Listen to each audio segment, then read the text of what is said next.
The virtual meeting of the United Nations Security Council is called to order. Can I start by giving a very warm welcome to you, Secretary General, also to all of the distinguished ministers and other high-level representatives. Thank you very much for joining this meeting. And before I start with the formalities of the proceedings before us today, can I just begin by underscoring the importance of the meeting and the issues that we're deliberating on today. We're fighting a global pandemic. We must ensure, I believe it's our mission to ensure an equitable distribution and access to COVID-19 vaccines right around the world to make sure no one is left behind. That must include the most vulnerable, including those languishing in refugee camps or indeed in war-torn conflict zones. That's the focus of our discussions today, and I very much look forward to a very constructive discussion with all of you. The provisional agenda for this meeting is maintenance of international peace and security, implementation of Resolution 2532 of 2020. And so with your permission, I will adopt the agenda.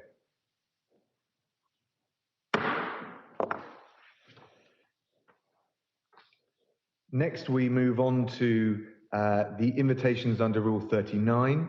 And in accordance with Rule 39 of the Council's Provisional Rules of Procedure, I would like to invite the following briefers to participate in the meeting. Ms. Henrietta Foray, Executive Director of the United Nations Children Fund, Mr. Jagan Chapgayan, Secretary General of the International Federation of the Red Cross and Red Crescent Societies, and Dr. Seth Berkley, CEO of Gavi. It is so decided. Now we move on with all of your permissions to consideration of item 2 of the agenda. And so I will draw the attention of council members to document S/2021/138, which is a letter dated the 12th of February 2021 from the permanent representative of the United Kingdom to the United Nations, addressed to the Secretary General and transmitting a concept paper on the item which is before us under consideration.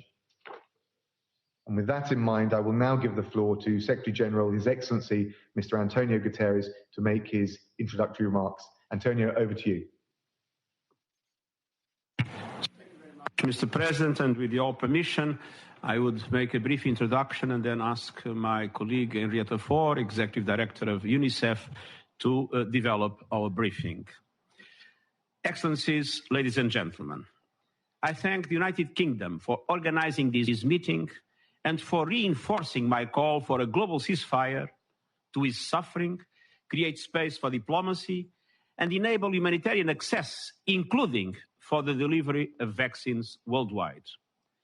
COVID-19 continues its merciless march across the world, upending lives, destroying economies, and undermining the Sustainable Development Goals.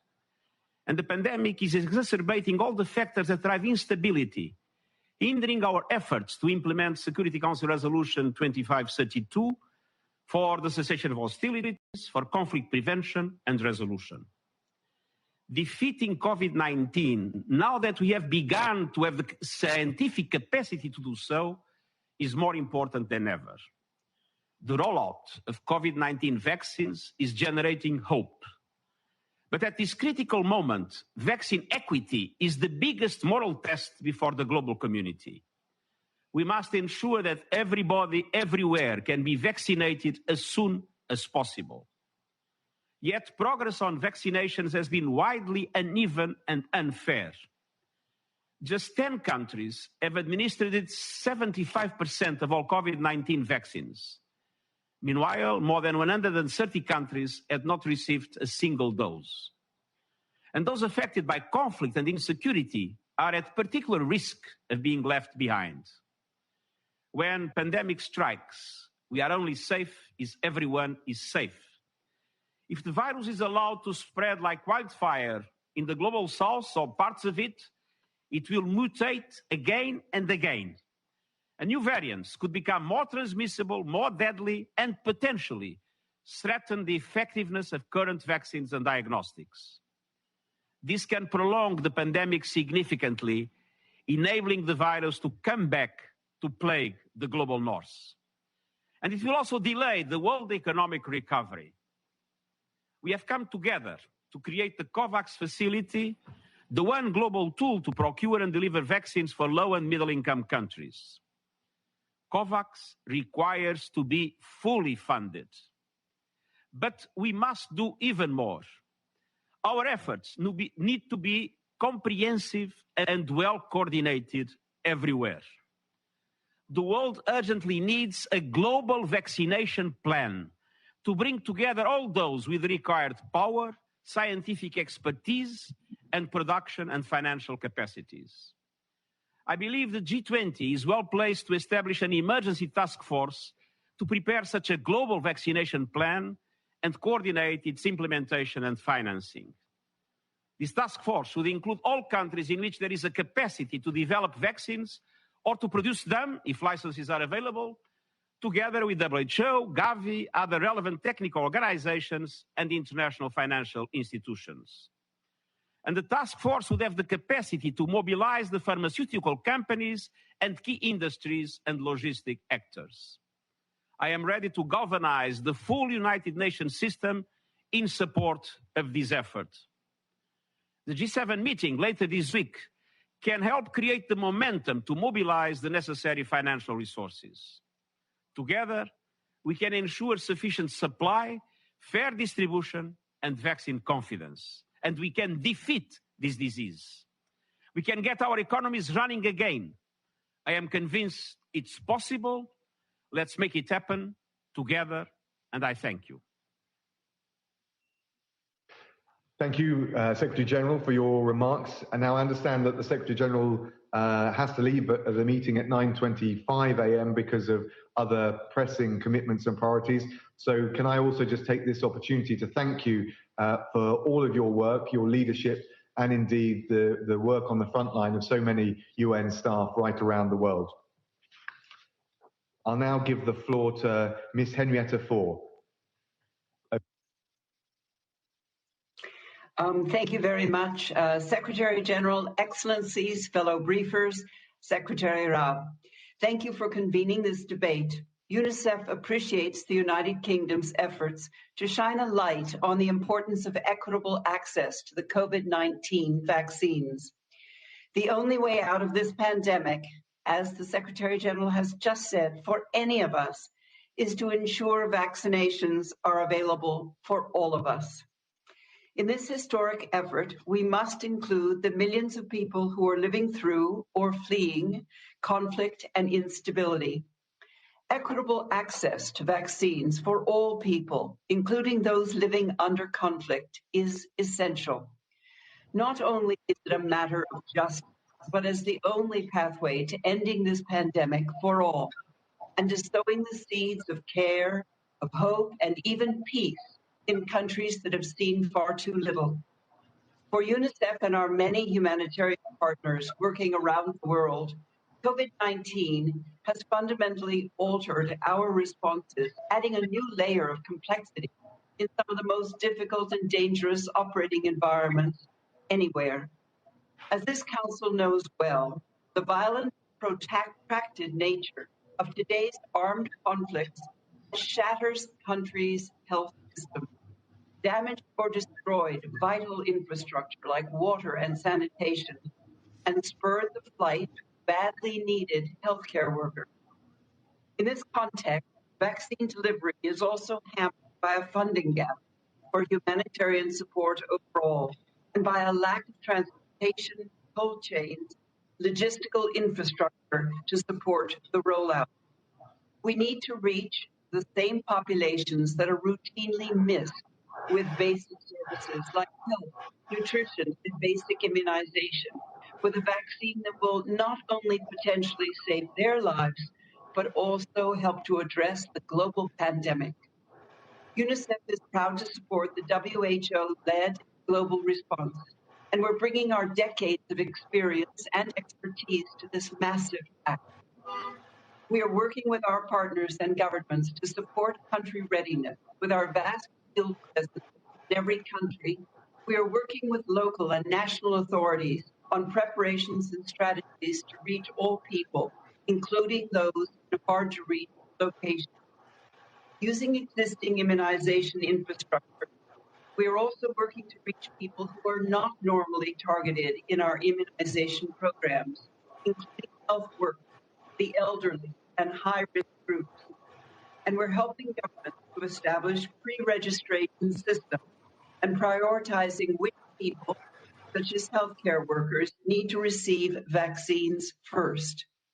We're engaging communities and building trust to defeat misinformation. We are training health workers to deliver vaccine and helping governments to recruit and deploy more health workers where they are needed most. We're advocating with local and national governments to use other proven health measures like masks and physical distancing. And now, through the COVAX facility, we're working with Gavi and WHO and CEPI to procure and deliver the COVID vaccines in the close collaboration with vaccine manufacturers and freight and logistics and storage providers. And we're doing so on a dramatically accelerated timeline. We're aiming to procure 2 billion doses of COVID-19 vaccines by the end of this year, 2021. This is on top of the 2 billion doses of other vaccines we normally procure each year on behalf of 100 countries. With our long-standing work in humanitarian contexts, we're adapting, adjusting, and assessing the specific needs in each location. This means, for instance, ensuring that enough doses and syringes are available in each country and undertaking inventories to ensure that effective cold chain systems are in place. It means procuring those syringes and safety boxes. It means finding ways to ensure distribution and delivery in logistically difficult contexts like Sudan or the Democratic Republic of Congo, or high-threat environments like Yemen or Afghanistan. It means negotiating to populations across multiple lines of control by non-state armed groups, areas that the ICRC estimates represent some 60 million people. It means ensuring that all populations groups, including those that are routinely excluded from support, are covered by national vaccination plans, no matter their legal, economic, or political status. This includes refugees, migrants, and those who are deprived of their liberty. And we've joined a global effort to secure vaccines under the humanitarian buffer that can be used as a measure of last resort. COVAX has set aside 5% of its doses as backup stock for at-risk populations like refugees, the internally displaced, and migrants. In short, it is a safety net for those not covered by national immunization programs. But as we prepare for this historic rollout, we need the support of this Council. So may I build on the Secretary General's calls. First, join our call to all member states to ensure that everyone is included in national vaccination plans, regardless of their legal status or if they live in areas controlled by non-state entities. Second, we need a global ceasefire. At a minimum, we need your help to extend the call made in Resolution 2532 for a humanitarian pause for the duration of the vaccine delivery and administration. And third, help us to restart stalled immunization campaigns for other diseases like measles, diphtheria, and polio. We cannot allow this fight against one deadly disease to cause us to lose ground in our fight against others. Over the last year, the global community has come together to develop, manufacture, distribute, and deliver this vaccine in record time. So in closing, may I say that this historic effort deserves historic support. Help us ensure that the light at the end of the tunnel shines on us all, including the families and communities enduring the horrors of conflict. Thank you very much, Mr. Chairman. Thank you very much, Ms. Four. Thank you for your briefing and for all the work that the Children's Fund is doing. I now turn and give the floor to Dr. Seth Berkley. Mr. President, Mr. Secretary General, Excellencies, thank you for inviting me to brief the Security Council on a topic that will define our common success in addressing the pandemic through equitable access to vaccines. Let me also thank my partners, Henrietta and Jagan, who are here with me today. For a global pandemic, as the Secretary General has said, we're only safe if we're all safe. If there are countries where large numbers of at-risk people are not vaccinated, it not only threatens those countries, but the rest of the world as the new variants popping up in different countries attests. So the first goal is to assure equitable access, but we can't stop there. To succeed, we need to ensure that vulnerable at-risk populations everywhere have access to life-saving vaccines. This means not forgetting the millions of people in conflict-affected settings, for it is in these last-mile communities where the meaning of equity is most pronounced. The COVID-19 pandemic has laid bare deep systemic inequities between and within societies, exacerbating grievances and conflicts along the way. Progress on poverty eradication, nutrition, education, and immunization coverage have all fallen back, and the poorest and most vulnerable communities are hardest hit by the pandemic. Despite the UN Secretary General's call for a global ceasefire, conflicts and political violence have continued or even intensified. The pandemic is more than a global health crisis. It's a significant challenge to international peace and security that can only be addressed through multilateral cooperation. Global GDP is expected to fall by as much as $9.2 trillion in 2021 if countries continue to pursue an uncoordinated approach to vaccine distribution. This only weakens our collective ability to ensure peace and stability. For over 20 years now, Gavi, the Vaccine Alliance, has worked to give the protection of new and underutilized vaccines to more than 800 million children and to support global health security by financing global stockpiles for epidemic diseases such as Ebola, horribly in the news this week again. Our target for the next 5 years is to reach children who received no routine vaccines, the so-called zero-dose children, 2/3 of whom live below the poverty line, and an estimated 40% living in settlements affected by fragility.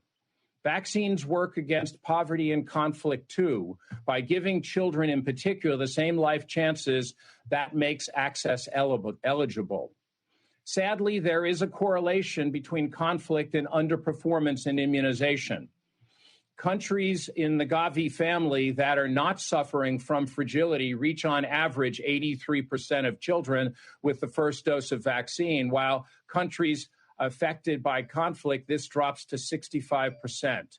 This is further compounded by challenges to healthcare provision in conflict and fragile settings where access to healthcare and infrastructure are disrupted or restricted where they're needed most, furthering exacerbating the deprivations and inequalities and driving displacement. In response to this, Gavi's fragilities, emergency, and refugees policies provide greater health systems funding and flexibilities to eligible partners and countries. But it isn't just the vaccine. It's also, as Henrietta said, the supply chain, the bravery and professionalism of the health workforce, and the development of humanitarian actors that is totally essentials. After all, vaccines don't deliver themselves. So now let me come to the biggest test of a multilateral system in a generation. As I have long said, epidemics and pandemics are an evolutionary certainty, and vaccines, where they exist, are an essential tool in preventing these and protecting us all from new diseases. They're an essential investment in both national and international security. A health budget is a defense budget, and investing in vaccines for COVID-19 and for other diseases is a fundamental pillar of global health security. Along with securing and supporting populations impacted by conflict, it's important to consider pandemic preparedness, disease and virus surveillance, and security of supply lines, security of health workers and facilities. That is why, as my colleague Henrietta Fore explained, COVAX and its goal for equitable access is so critical to ending the acute phase of the pandemic. And this goes hand in hand with access to diagnostics, therapeutics, supply chains, and health systems innovations. As part of the COVAX facility, a proposed humanitarian buffer will enable access to COVID-19 vaccines for high-risk populations in humanitarian settings, especially where they are at risk of being excluded or where governments and health ministries have no access due to conflict. While we work on this safety net with the strong support of our humanitarian partners in the Interagency Standing Committee, COVAX and our partners are clear that the first resort for covering all the high-risk groups, irrespective of their legal status, is their inclusion in the country's national vaccine plans. The humanitarian buffer is but a measure of last resort.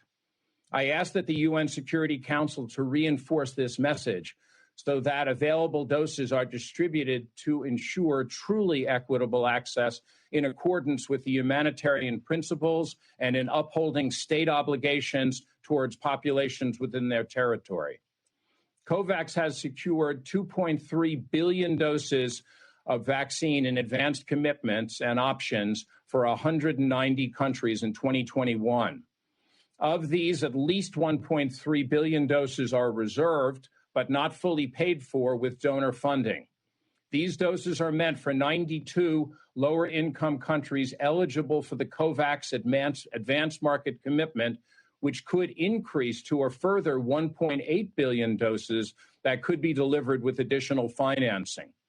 Given the new variants, it is clear that we will have to adapt vaccines and strategies, and this may further increase the required cost.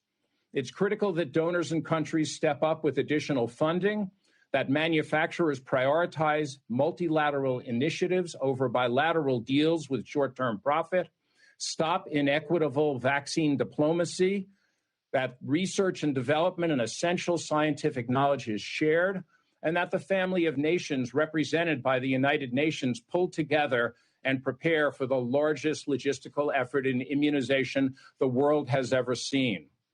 It's also fundamentally important that where the vaccines are available, the Security Council plays its critical role in enabling supplies to move into conflict-affected settings via neutral humanitarian actors in accordance with international law. Mr. President, Excellencies, as an epidemiologist who has specialized in infectious disease epidemiology over a lifetime, as the head of Gavi, the Vaccine Alliance, and the COVAX facility, I can say that science tells us there is no way out of this pandemic alone. We have to do it together or face generational consequences. Our ask to the Security Council is that they advocate for and invest in this unprecedented effort, that they call on all nations to ensure the unhindered deployment of vaccines in all settings, including those affected by conflict, and into the arms of all high-risk individuals, refugees, or citizens. As we now know, global health security is key to economic and human security, progress, and stability, and we overlook it at our own peril. No one is safe until we are all safe. COVID-19 is the biggest stress test of the multilateral system we've seen in decades. It has affected every person, every community, every country on Earth. We must get this one right, particularly as it is an evolutionary certainty that this will not be the last pandemic. Thank you for listening. Thank you so much, Dr. Barkley, and thank you for the work you're doing and that Gavi is doing. I now give the floor to Mr. Jagan Chapgayan. Over to you.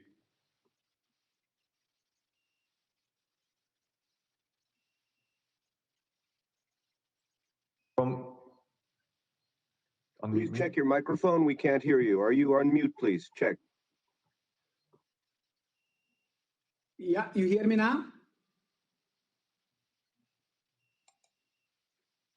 Yes, please go ahead. Thank you. Mr. President, thank you for the opportunity to join this important discussion today. Your Excellencies, dear colleagues, COVID-19 has shown us many things. It has highlighted painfully the weaknesses inherent within our public health systems. It has underlined our interconnectedness and the importance of responding to a global pandemic in a coordinated way. And it has shown the deadly consequences of mistrust. It seems sadly appropriate that I'm speaking to you about trust just days after a new Ebola outbreak was announced in Guinea. The parallels between Ebola and COVID-19, both in terms of the destructive nature of mistrust and transformative capacity of creating trust, are profound.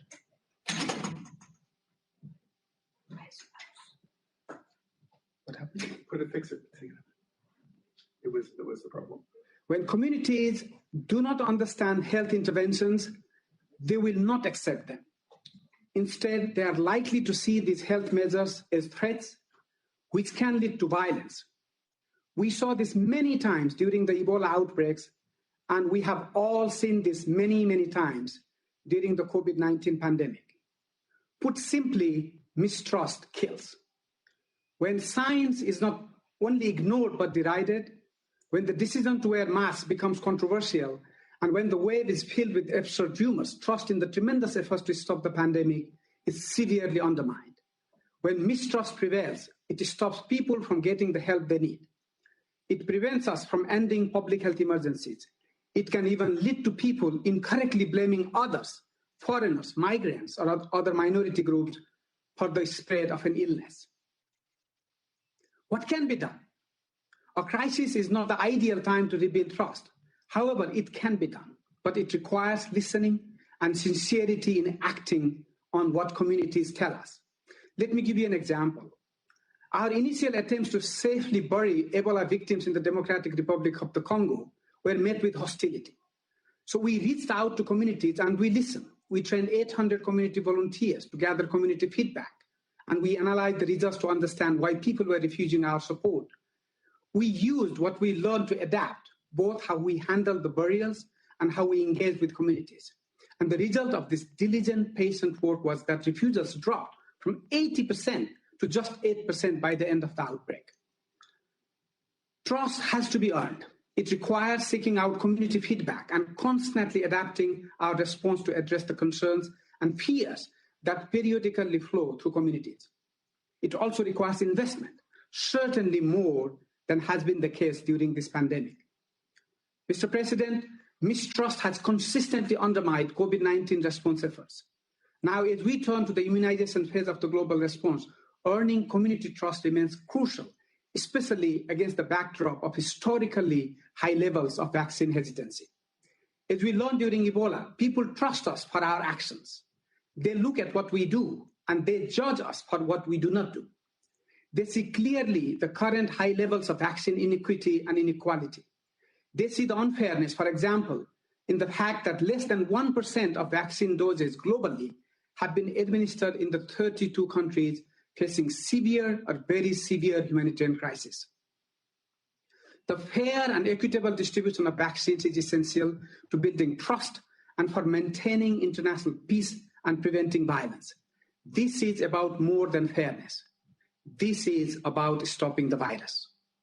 However, equity is not something that happens on its own. History tells us that. Just as we need to ensure that all countries can access vaccines, we also need to make sure that those vaccines reach the arms of all the people who need them. Underserved, alienated, or isolated communities, including those living in areas not under the control of states, as well as detainees, IDPs, and refugees, must be integrated in national vaccination efforts. Strong involvement of the International Red Cross and Red Crescent movement and other local impartial organizations in vaccination activities can help ensure that these last-mile communities are not left behind. The efforts of the National Red Cross and Red Crescent societies to maintain routine immunization in contexts like Afghanistan, the Central African Republic, and Pakistan have saved countless lives. This unparalleled access into last-mile communities can just as easily channel COVID-19 vaccinations while maintaining critical routine vaccinations.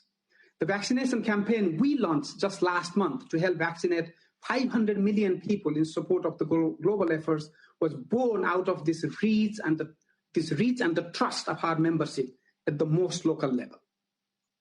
How can you as UN member states support these efforts to build trust and integrate last mile communities into COVID-19 immunization efforts?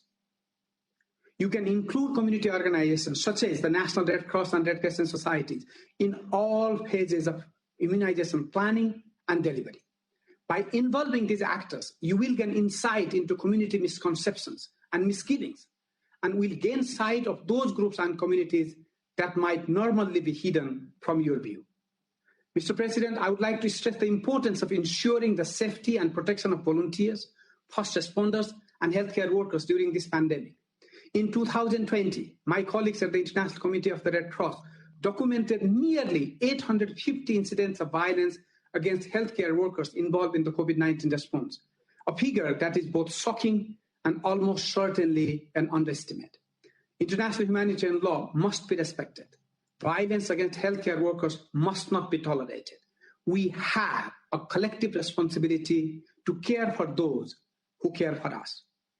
Mr. President, let me conclude by thanking the millions of volunteers who are serving on the front lines of this pandemic. By selflessly responding to the needs of others, each of them create tiny ripples of hope. I believe that these ripples will build trust and eventually turn into the wave that washes away this pandemic. These volunteers prove that humanity is not only alive, but is in fact thriving, giving us all hope for peace and security as we deal with the toughest crisis of our lifetime. Thank you, Mr. President. Thank you, Mr. Chapgayan, for your briefing and the work of the Red Cross and the Red Crescent. I will now make a statement in my capacity as the Secretary of State for Foreign, Commonwealth and Development Affairs for the United Kingdom of Great Britain and Northern Ireland. Your Excellencies, I am very pleased and honoured to address this first ever Security Council meeting on vaccinations. It is, I think, right that we bring the full weight of the Security Council and the wider UN system to bear on ending this appalling pandemic. The virus, we know, is still on the rise globally with the emergence of new, more transmissible variants, which has itself driven increased transmission in most regions, I think it's fair to say. But with vaccines approved and now being rolled back, we've got that opportunity to fight back. And at last, I think we can genuinely say that we see light at the end of the tunnel, or at least a light that is drawing closer to us. But this has to be a global effort. The pandemic isn't under control anywhere until it's under control everywhere. And we need to think of ourselves as a team working together against a common and very deadly enemy. That's the reality of our struggle. No nation is truly safe until we are all safe. In terms of what that means for us, I think it means that we have to work to secure access to vaccines around the world, including in the hardest to reach places, including places of conflict and other types of insecurity. And at present, we know that more than 160 million people worldwide are at risk of being excluded from vaccinations because of instability and conflict. So we've got a real challenge to meet the shortfalls in securing supplies, delivering vaccinations on the ground. There are many challenges to achieving this, from securing comprehensive humanitarian access to managing vaccine storage. And overcoming all of these challenges and the compound challenge that they present will require greater national, regional, and international cooperation. And the UN will play a key coordinating role as we bring those efforts together. Local ceasefires are going to be essential to enable life-saving vaccinations to take place. And they're essential to protect the brave health workers and humanitarian workers working in incredibly challenging conditions in conflict zones, who are striving to deliver that help, that vital life-saving help, to those who need it most. Ceasefires have been used to vaccinate the most vulnerable communities in the past. There's no reason why we can't do this. There's no reason why we can't, with the will that we can muster, come together to overcome the challenges. We've seen it in the past to deliver polio vaccines to children in Afghanistan, just to take one example. Likewise, the suspension, or at least the postponement of routine non-COVID vaccination campaigns during the pandemic, I think is another grave concern for all of us. So the rollout of COVID vaccines shouldn't displace those programs. They have to go hand in hand. On the 1st of July last year, the Security Council adopted Resolution 2532 on fighting COVID-19 in the most vulnerable countries. And further action is needed now by the Council to call for ceasefires specifically to enable COVID vaccines to be carried out in those areas that have been so badly affected by conflict.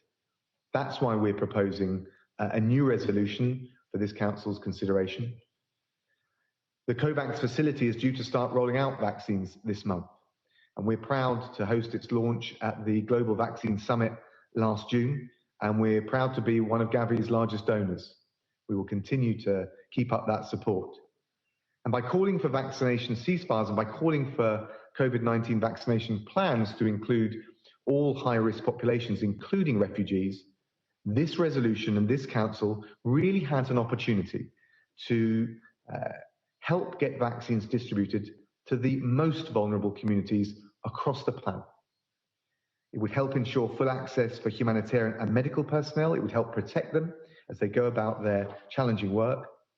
And so I would just close my remarks on behalf of the UK by urging all members of this Council to support the swift and full adoption of this resolution.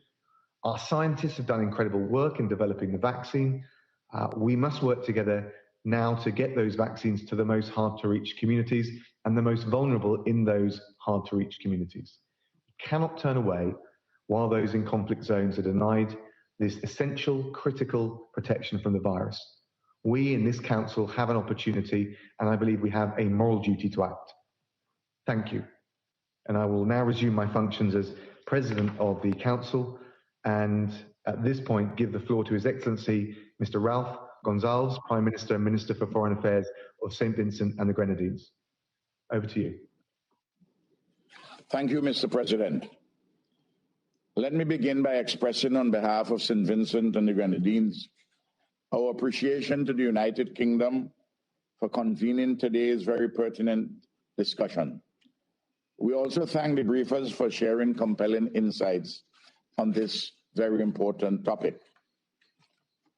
The number of deaths, the level of economic destruction, and the social dislocations associated with COVID-19 continue to expand globally as new variants of the virus with increased transmissibility threaten to disrupt even the most resilient of societies. Amidst this continuously evolving threat, the question of equitable access to vaccines is of prominent concern, great concern, one of the major issues in contemporary political economy today. The simple truth is that unless vaccines are made available, affordable, and accessible to all, many vulnerable countries and peoples, including those affected by conflict, would suffer unbearably as the pandemic continues to destroy lives and livelihoods. Greater international cooperation amongst all countries, international financial institutions, and major pharmaceutical companies is clearly required. The United Nations and its specialized agencies, such as the World Health Organization, should maintain a central role in ensuring that vaccines can be administered safely, efficiently, and globally to all persons in high-risk categories and more widely to achieve population immunity. In this regard, we would welcome an enforceable international rules-based compact to deliver vaccines to all who need it. We also reiterate the Caribbean Community's CARICOM's call for a global summit in the context of the World Health Organization's Access COVID-19 Tools Accelerator Facilitation Council to discuss equitable access and distribution of vaccines. We in the Caribbean Community, CARICOM, are resolved to share with each other on the basis of need whatever quantities of vaccines we receive or procure. Political will, principled engagements, and solidarity among all nations remain crucial elements for overcoming COVID-19. There is a disturbing trend of vaccine nationalism. Some wealthy countries hoard critical medical supplies, including vaccines. Such conduct only prolongs the pandemic. Many too will suffer needlessly if vaccine delivery is determined by a narrow market calculus rather than the social imperative of building immunity everywhere in solidarity with each other. We urge vaccine manufacturers, as a gesture of good faith towards humanity, to work with developing countries to expand production capabilities, hence alleviating the strain on global supply chains. We also call for greater financial support for the COVAX facility to bolster the global inoculation campaign. During this difficult period, the Security Council must continue working in unison with other organs of the United Nations to address systematically the various dimensions of this pandemic. Our delegation remains fully supportive of all efforts to promote a global ceasefire to arm conflicts everywhere. This ceasefire would afford conflict-affected countries the time and space to advance peace processes and would facilitate the sustained delivery of life-saving humanitarian, developmental, and capacity-building assistance. A ceasefire will also ensure that vaccines can be distributed safely to those made most vulnerable by conflict, including internally displaced persons and refugees. Where mandates and capabilities allow, peacekeeping operations could be utilized to assist with the transportation and distribution of vaccines, including providing protection to those designated personnel who administer vaccines. Mr. President, as we approach the one-year anniversary since COVID-19 was declared a global pandemic, we must work together urgently and intently to build back better. Equitable access to COVID-19 vaccines must form part of any serious effort to recover sustainably from this pandemic. Let us be reminded of our common promise to humanity under the 2030 Agenda for Sustainable Development of leaving no one behind. No one is safe and no one will be safe until everyone is safe. And immunity can only be achieved when it is collectively composed. Thank you. Thank you, Your Excellency, Mr. Gonzalez. And I now give the floor to His Excellency, Mr. Wang Yi, State Councillor and Minister for Foreign Affairs of China. You have the floor.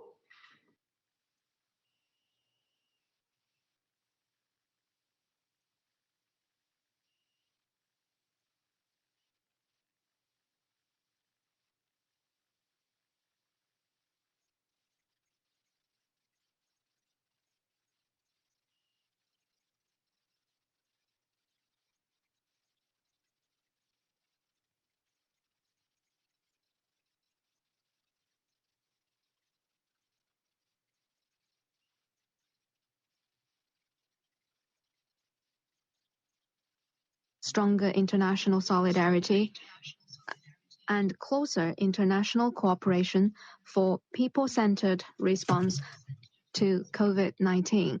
It was an exemplification of the role of the Security Council. Over the past 7 months, more than 180 countries endorsed the Secretary General's appeal for an immediate global ceasefire. Important progress has been achieved in several countries, including Libya and Sudan, contributing to global COVID response. That said, a new wave of pandemic is still raging. Developing countries, especially those in conflicts or affected by humanitarian crisis, face difficult challenges. We must redouble our efforts for continued progress in combating COVID-19 and upholding peace. In this connection, China would like to underscore the following points. First, we should put people front and center and step up international cooperation against the COVID-19. In the face of this pandemic, nothing matters more than the people and nothing is more valuable than human lives. This is a relay race of working together to save lives. It is not a zero-sum game where one's gain means the other's loss.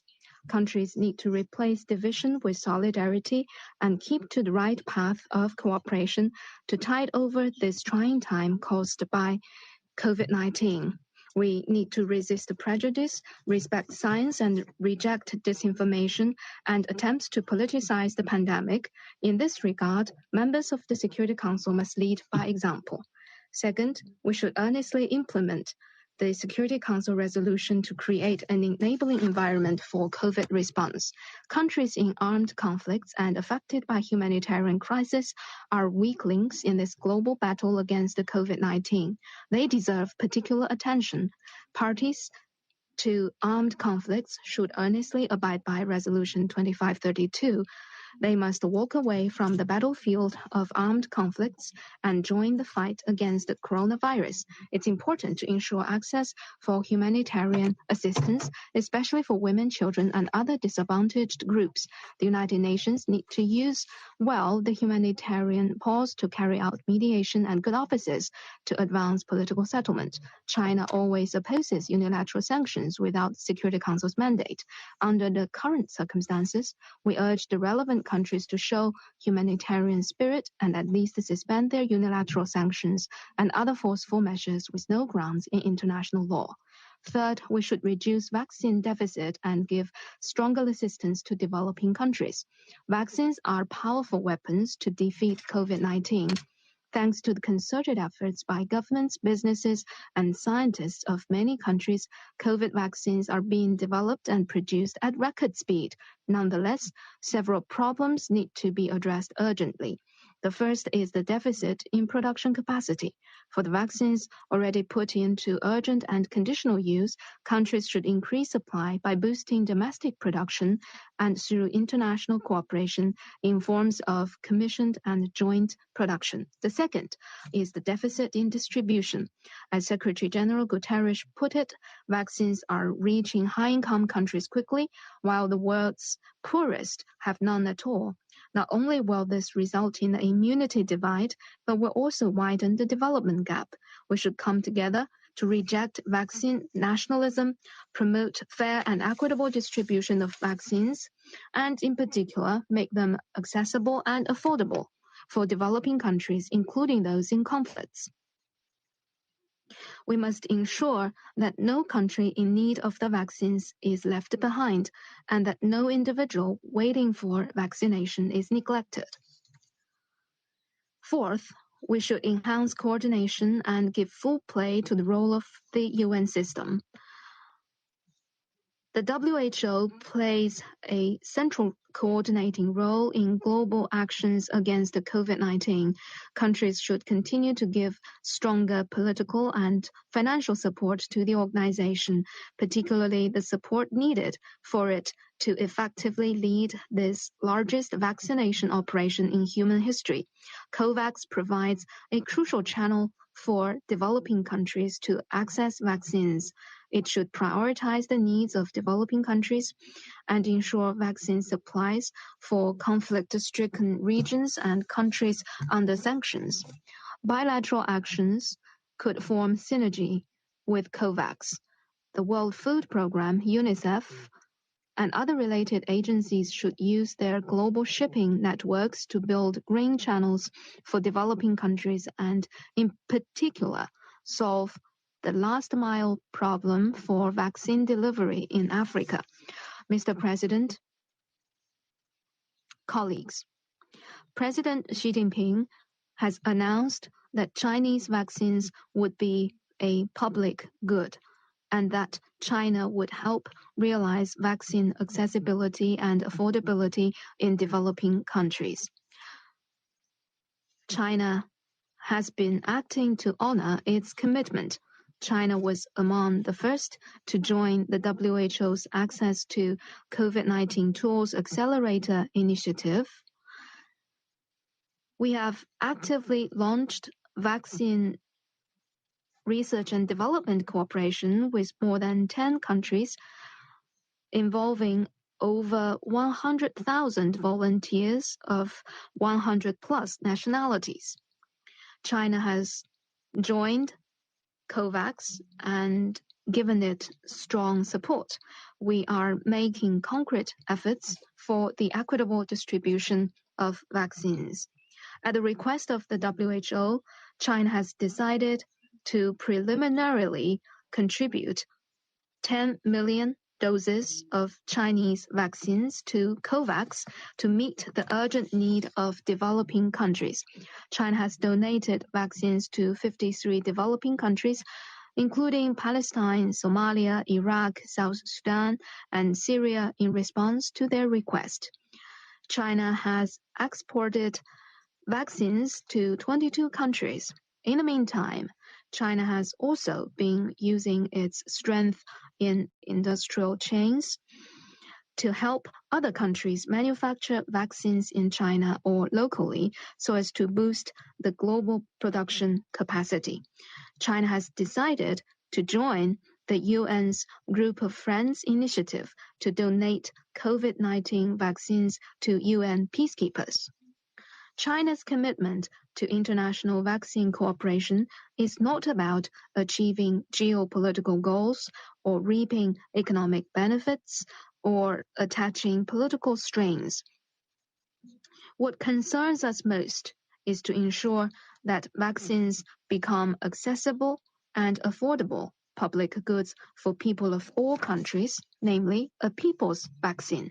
China will work with all parties to step up cooperation on vaccines and COVID-19 preparedness and response to foster a global community of health for all and to secure the ultimate global victory against the pandemic. Thank you. Thank you so much, Your Excellency, Mr. Wang Yi. And I now give the floor to His Excellency, Mr. Pham Binh Minh, Deputy Prime Minister and Minister for Foreign Affairs of Vietnam. Sir, over to you. Mr. President, I thank you for convening this timely meeting. And I thank Secretary General Antonio Guterres and the head of UNICEF, IFRC, and Gavi for their insightful briefings. Mr. President, in a short time span of just over a year, the COVID-19 pandemic has unleashed devastating impacts across continents and in every million lives, 2.4 million lives in over 200 countries and territories. The COVID-19 pandemic has created the worst economic and social crisis in decades. It has exposed structural inequalities at global and national levels. It has subjected millions more to poverty and hunger and to the lack of adequate health care. And nowhere can this be seen more clearly than in conflict-ridden countries and regions. Vaccines for COVID-19 has been developed in record time, thanks importantly to global collaboration. It is very important that we, as the global community, continue to work together to make sure that safe and effective vaccines can truly help us curb the spread of COVID-19 and defeat the virus eventually. As time is of the essence, we must act fast, and we need a strategy to win. Such a strategy, in my view, should include at least 3 elements.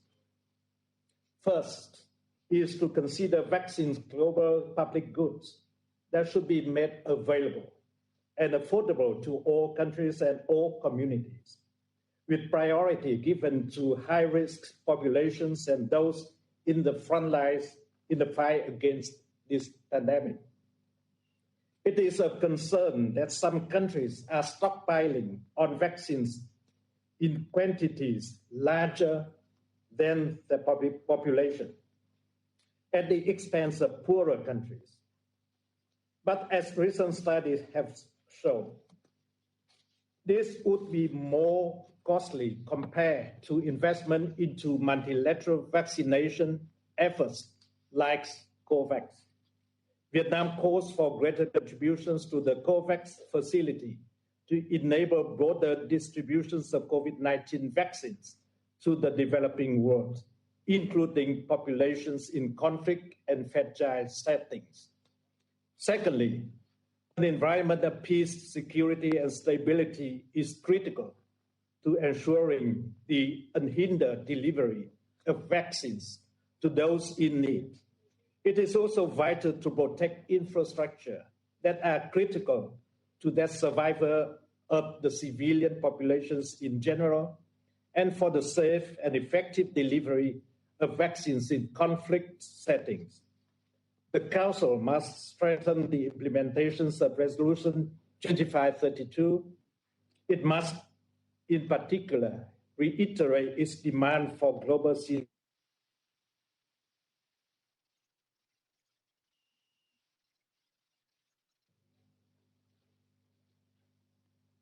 and extends its goal for a durable humanitarian pause. These are important prerequisites for actors on the ground, including relevant parts of the United Nations system, to effectively assist the delivery of vaccines and the implementations of vaccination campaigns. And thirdly, we must look beyond vaccines and the pandemic itself. We must work to address the root causes of conflicts and fragilities, as well as the inequalities and injustice exposed by this pandemic. The international community must engage in a global multilateral effort led by the United Nations to help build stronger and more resilient health systems and to leverage development assistance, global trade, and economic cooperation so that every country can achieve an inclusive and resilient recovery in the aftermath of this pandemic. Above all, Mr. President, we need a renewed global solidarity and partnership and synergy in our actions. The critical role of the multilateral system with the United Nations at the center cannot be overstated in coordinating global efforts. Also, regional organizations with their respective mandates and advantages can complement international efforts to promote global governance for international peace, stability, and prosperity. Vietnam, as a member of ASEAN and the Security Council, we spare no effort to strengthen multilateral actions in our joint efforts to roll out COVID-19 vaccines and overcome this devastating pandemic. I thank you, Mr. President. Thank you very much, Your Excellency, Mr. Pham. Thank you for your contribution. And I now turn to give the floor to His Excellency, Mr. Othman Jerandi, Minister for Foreign Affairs of Tunisia. The floor is yours. Thank you, Mr. President. Allow me at the outset to congratulate the United Kingdom for choosing this major topic as one of the signatories events of its Security Council presidency for the month of February. Allow me also to thank Mr. Secretary General and the distinguished briefers for their enlightening contributions on ways and means to secure equitable access to COVID-19 vaccines. The UN, UNICEF, IFRC, and Gavi remain, with the WHO, of course, in the forefront of the international community's effort to mitigate the impacts of the pandemic in our people, and we are confident that you will lead all our collective endeavors for equality in the vaccinations effort. Tunisia expressed as early as March 2020 its concern regarding the unprecedented pandemic when President of the Republic, Kais Saied, alerted the Security Council and the UN on the impact of the pandemic on international peace and security. Tunisia and France have then succeeded in introducing and unanimously adopted by the Security Council Resolution 2532, which is a message of hope to the world. In this resolution, the Security Council, considering that the fight against the pandemic requires a strengthening of national, regional, and international cooperation and solidarity, as well as coordinating inclusive, comprehensive, and global international action, call for a cessation of hostilities in various conflicts around the world to facilitate the fight against the pandemic, demands a general and immediate cessation of hostilities in all situations. Through this initiative, we aim at placing the human being at the center of all our actions, contributing to the entrenchment of the culture of human solidarity and collective security, and paving the way for the international community to have new mechanisms capable of strengthening international cooperation and consolidating international peace and security in all their expressions and manifestations. And in this case, to face in tight rows and efficiently the unprecedented COVID-19 pandemic. Mr. President, the worldwide repercussions of the COVID pandemic continue to worsen at all levels, including on international peace and security, with more than 2.3 million deaths and nearly 1.8 million infections, economic contraction, sharp declines in growth levels, heavy production losses, and huge social impacts caused by high unemployment and widespread poverty. The pandemic threatens the stability and continuity of states and will undoubtedly continue for years to impact most several developing countries, fragile contexts, conflict zones, refugees camps, and displaced person communities, where the lives of millions are at risk of famine and epidemic, especially with the emergence of its new rapidly spreading strains in the absence of health facilities.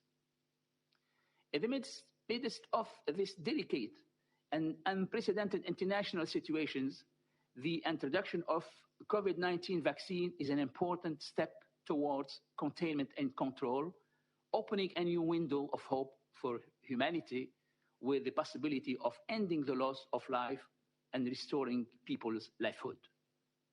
Tunisia has, despite the stringent economic and social conditions that the country is experiencing, like other countries around the world, supported without any hesitations the African Medical Supplies Platform, launched to raise funds to support the means of control and enable Africans to better cope with the pandemic.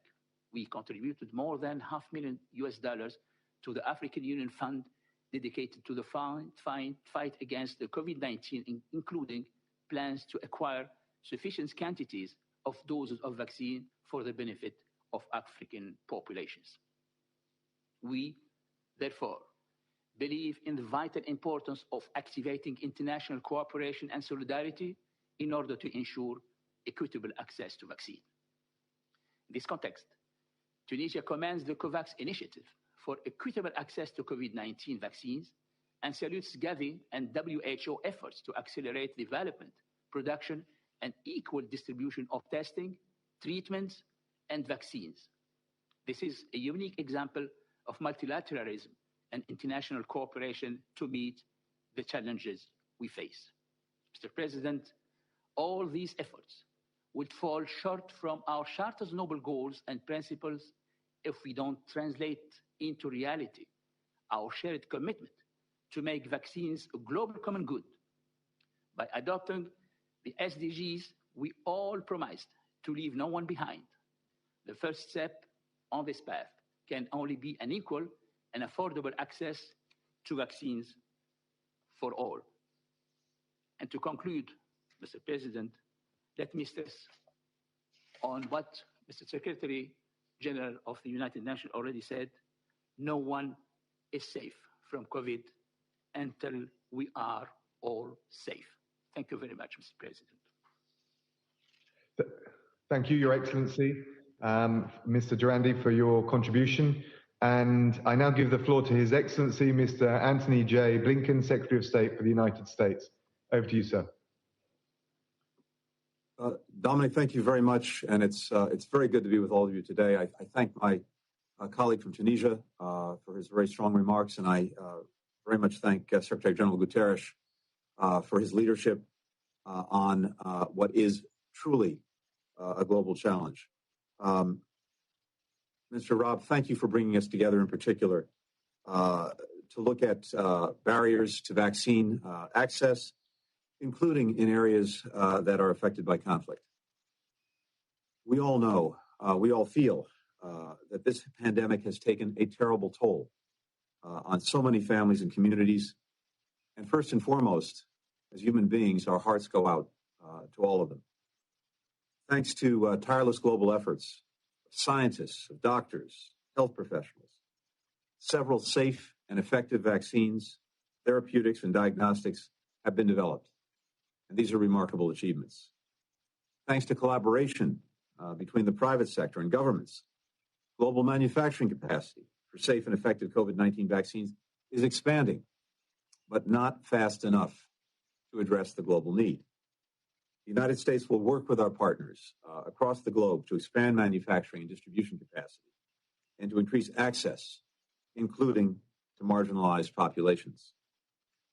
Here's how else we plan to contribute to ending this pandemic. As some of you will have seen, President Biden's first national security memorandum made clear that the United States will once again serve as a global health leader. The United States believes that multilateralism, the United Nations, the World Health Organization are essential, not just as an effective international COVID-19 health and humanitarian response, but also building stronger global health capacity and security for the future. We have the immediate challenge of COVID-19. We have a longer challenge, but equally vital, in establishing the strongest possible global health structure going forward. With the news of another Ebola outbreak in the Democratic Republic of Congo and Guinea, there is clearly no time to waste. And our vision has to be bold. We must defeat COVID-19 and prevent future pandemics. To that end, we'll work with partners around the globe to strengthen and reform the WHO, to support the global health security agenda, to build sustainable preparedness for biological threats, to create a warning system that will allow us to respond more rapidly with testing, with tracing, with PPE needed to save lives. We seek to advance the creation of a long overdue sustainable financing mechanism for health security so we can leave the world more prepared for future outbreaks than it was for this pandemic. We're working with the WHO, the COVID-19 Vaccine Global Access Facility, and the Access to COVID-19 Tools Accelerator. And we recently elevated our participation from observer to participant on the ACT Facilitation Council. We plan to provide significant financial support to COVAX through Gavi, the Vaccine Alliance, and we'll work to strengthen other multilateral initiatives involved in the global COVID-19 response.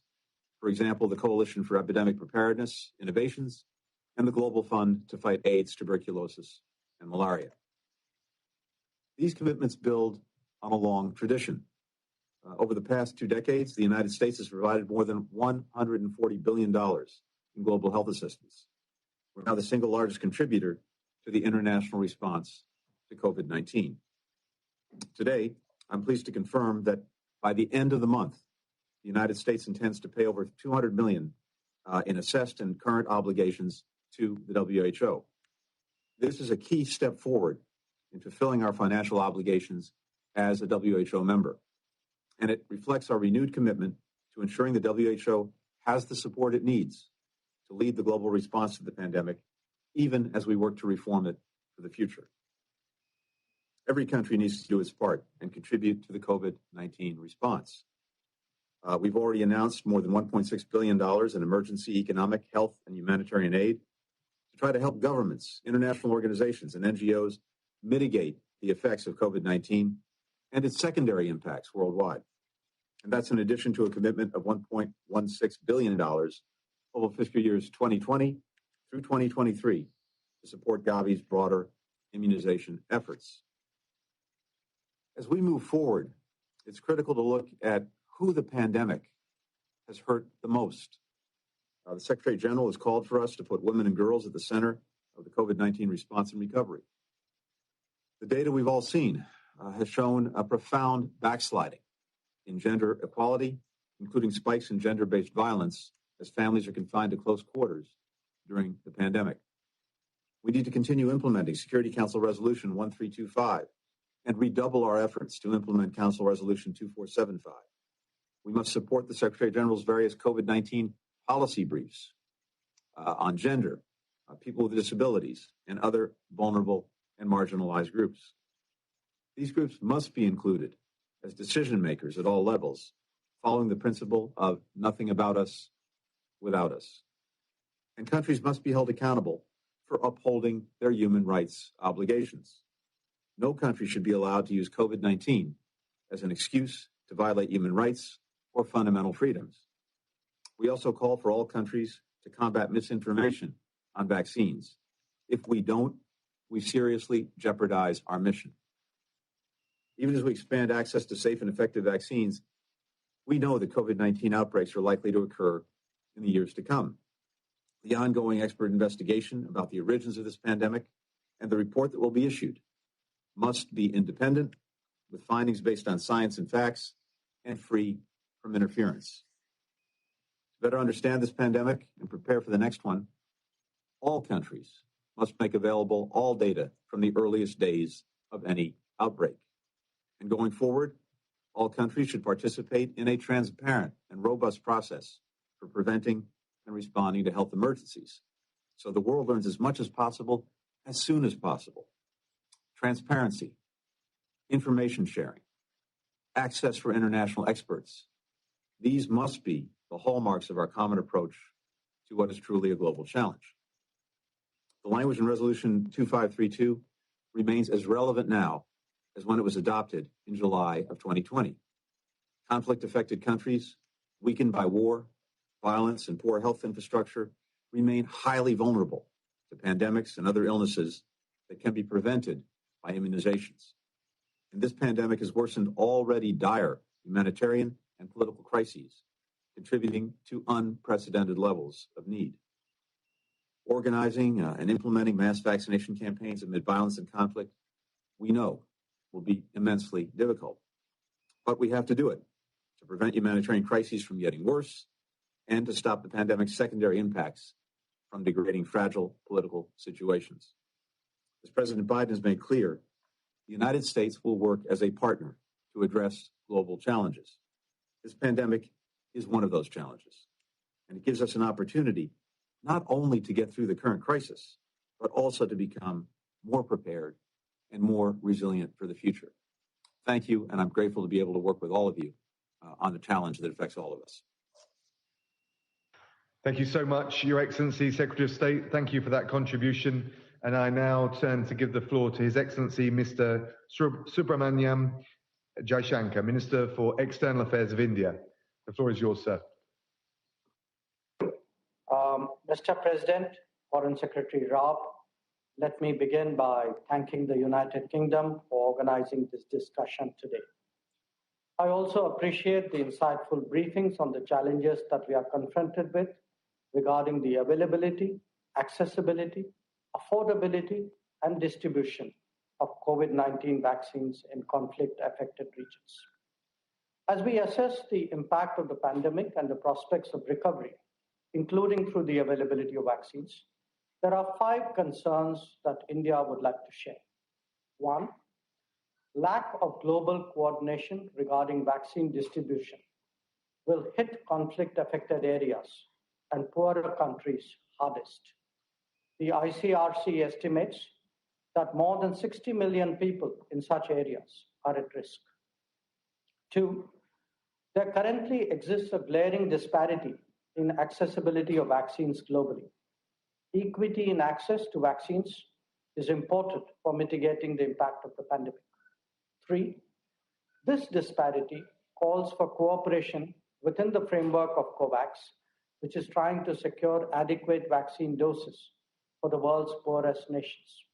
4, from an economic standpoint, the costs of inequitable vaccine distribution are truly massive. The International Chamber of Commerce predicts that the global economy stands to lose as much as $9.2 trillion if the international community fails to address vaccine inequity. And 5, routine immunization programs have been thrown into disarray. Due to the pandemic, about 80 million children in at least 68 countries are at risk of diphtheria, measles, and polio. Mr. President, in order for the world to put the COVID-19 pandemic decisively behind us and to emerge more resilient, I would like to put forward the following 9 points for our collective consideration. 1, persist with the vaccination drive along with other public health measures to slow down the virus's ability to infect new people and mutate further. 2, collaborate with each other on genomic surveillance to track virus mutations and variants and exchange information in this regard in a regular and timely fashion.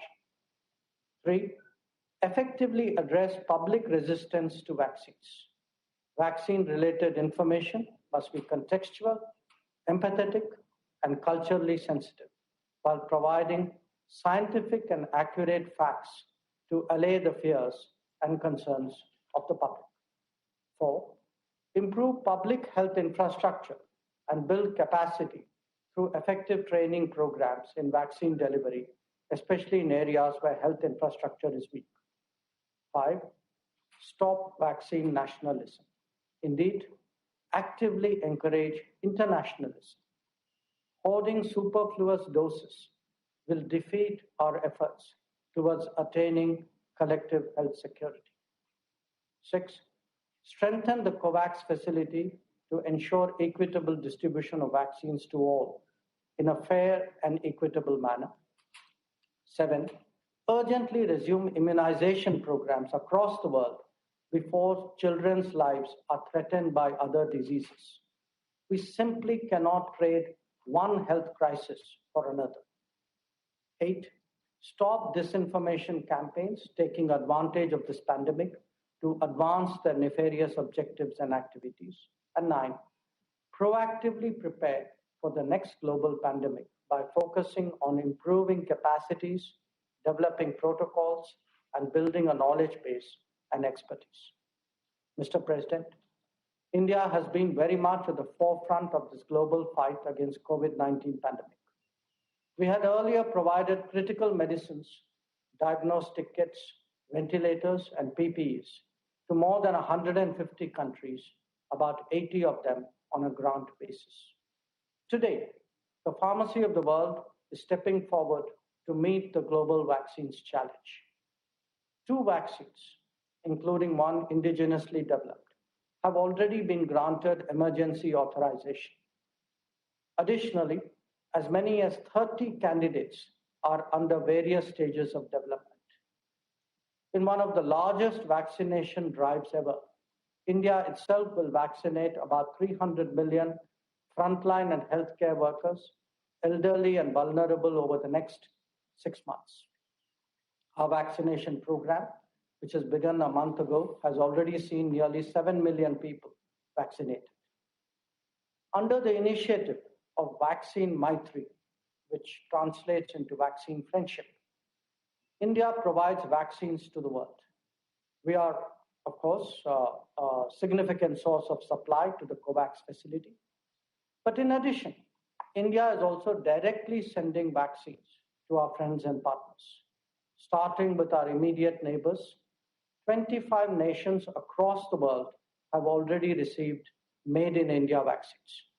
49 more countries will be supplied in the coming days, ranging from Europe, North America, Latin America, the Caribbean, to Africa, Southeast Asia, and the Pacific Islands. Keeping in mind the UN peacekeepers who operate in such difficult circumstances, we would like to announce today a gift of 200,000 doses for them as well. We are working actively with Gavi, WHO, and ACT Accelerator. Our contribution has also supported the SARC COVID-19 Emergency Fund. Mr. President, the Bhagavad Gita states, do your work with the welfare of others always in mind.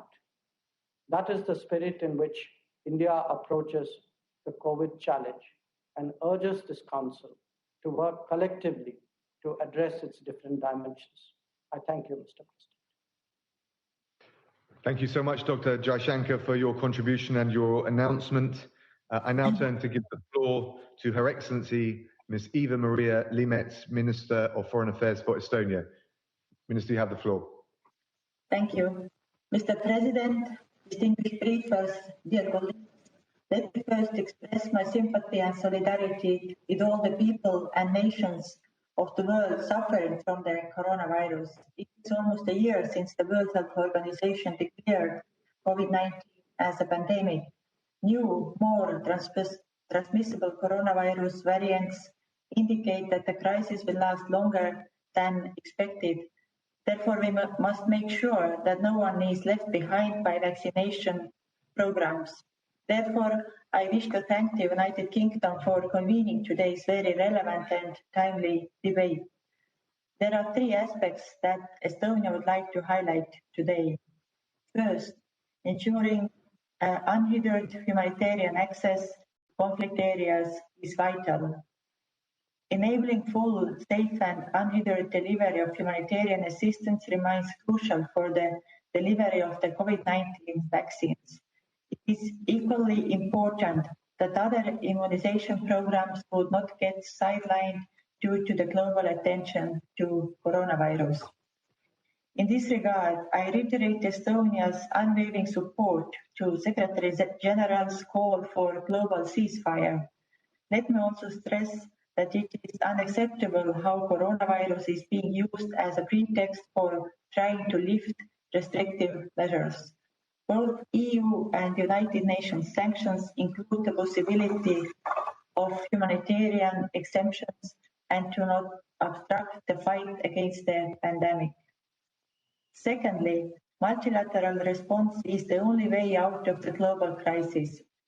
Investment in vaccines and securing their delivery in fragile environments is not only moral but also a very practical step. We will not be able to restore international trade, travel, prosperity and security until COVID-19 is under control everywhere in the world. The European Union has been at the forefront of the multilateral response in the field of global and equitable access to vaccines, tests and treatments. Estonia remains committed to equal and fair distribution of vaccines globally. As a manifestation of our solidarity, we have made a pledge to the COVAX Advanced Market Commitment to support access to vaccines to those most vulnerable. We are ready to further discuss how we can help. We must also address the so-called infodemic that continues to undermine our joint global response. To overcome the virus, we need to promote facts and science-based information and avoid manipulating with information.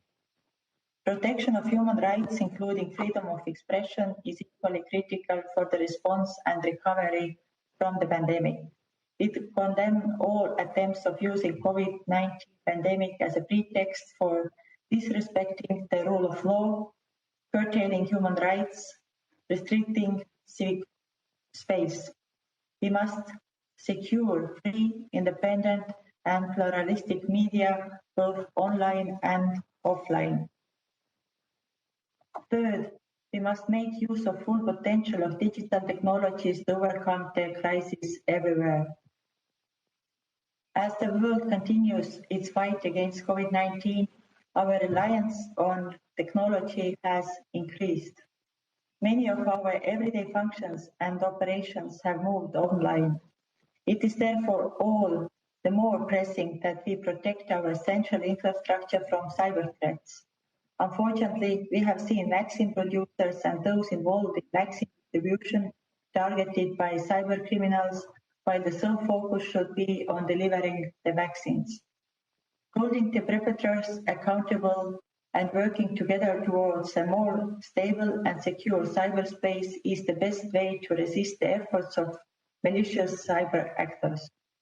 Cybersecurity and applicability of existing international law in cyberspace are also amongst the issues that Estonia is raising awareness around in the Security Council.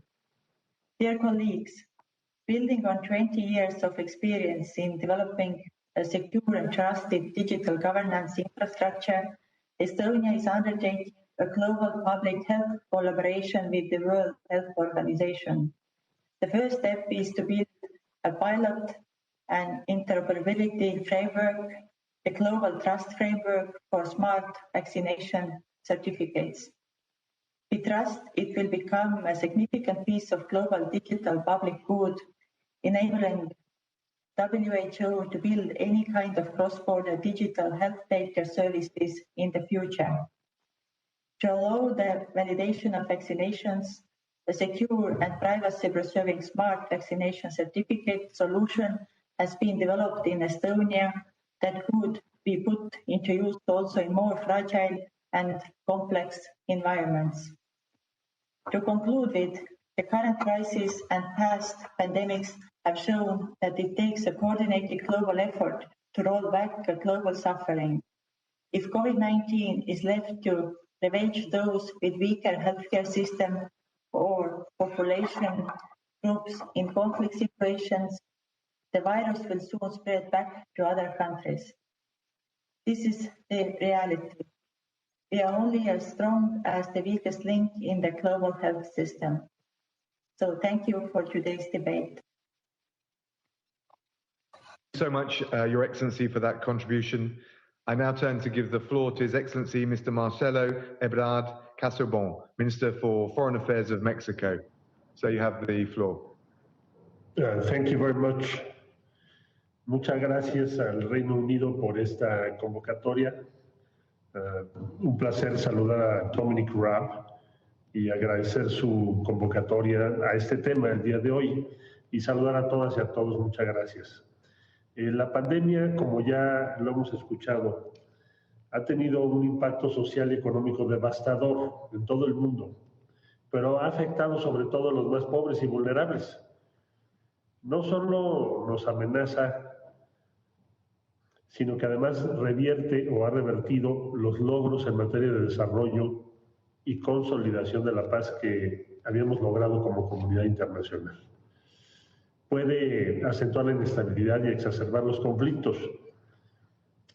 De acuerdo con cifras que se han publicado recientemente, se han interrumpido inclusive las campañas regulares de vacunación en 45 países que hacen frente a crisis humanitarias o de refugiados. Como resultado del contexto que estoy describiendo, la pandemia de COVID-19 ha afectado a millones de personas, incluyendo a personas refugiadas, migrantes vulnerables y especialmente a mujeres, niñas y niños. También ha aumentado la violencia de género en todo el mundo. Las mujeres son las que más se han visto afectadas de acuerdo a las cifras y a las evidencias que tenemos. Por eso México ha señalado, como muchos países presentes hoy, que la única forma de enfrentar esta pandemia es a través de la cooperación y el multilateralismo. Esta forma de trabajo coordinado y compartido es fundamental. Y si en todo tiempo así lo ha sido, ahora es decisivo, crucial que lo hagamos. En ese sentido, la comunidad de estados latinoamericanos y caribeños, cuya presidencia pro tempore ostenta México, reitera la apremiante necesidad de hacer realidad lo dispuesto en la resolución 74-274 de la Asamblea General de la ONU, en la que se hace un llamado a fortalecer las cadenas de suministros para garantizar el acceso universal, justo, equitativo, oportuno a las vacunas para enfrentar la pandemia por COVID-19. Es cierto que el mecanismo multilateral COVAX es una herramienta fundamental, innovadora y extraordinaria, pero también debemos reconocer que ha resultado insuficiente hasta ahora y que el escenario que queríamos evitar desgraciadamente se está confirmando. Al día de hoy no se han distribuido vacunas vía este instrumento multilateral. En tal sentido, instamos a los países a evitar el acaparamiento de vacunas y acelerar las primeras etapas de las entregas de COVAX, privilegiar la distribución a los países de menores recursos, Incluso algunos estudios señalan que estos países no tendrán acceso generalizado hasta la mitad de 2023 si se mantiene la actual tendencia. Los datos que ha dado a conocer el director ejecutivo de la Organización Mundial de la Salud son alarmantes. 3/4 partes de las primeras dosis de vacunas administradas en el mundo se concentran en apenas 10 países que representan el 60% del Producto Interno Bruto global. Se estima, conservadoramente, que hay más de 100 países en los que no se ha aplicado ni siquiera una dosis o algunas solamente de carácter simbólico. Hay muchos países afectados con este proceso.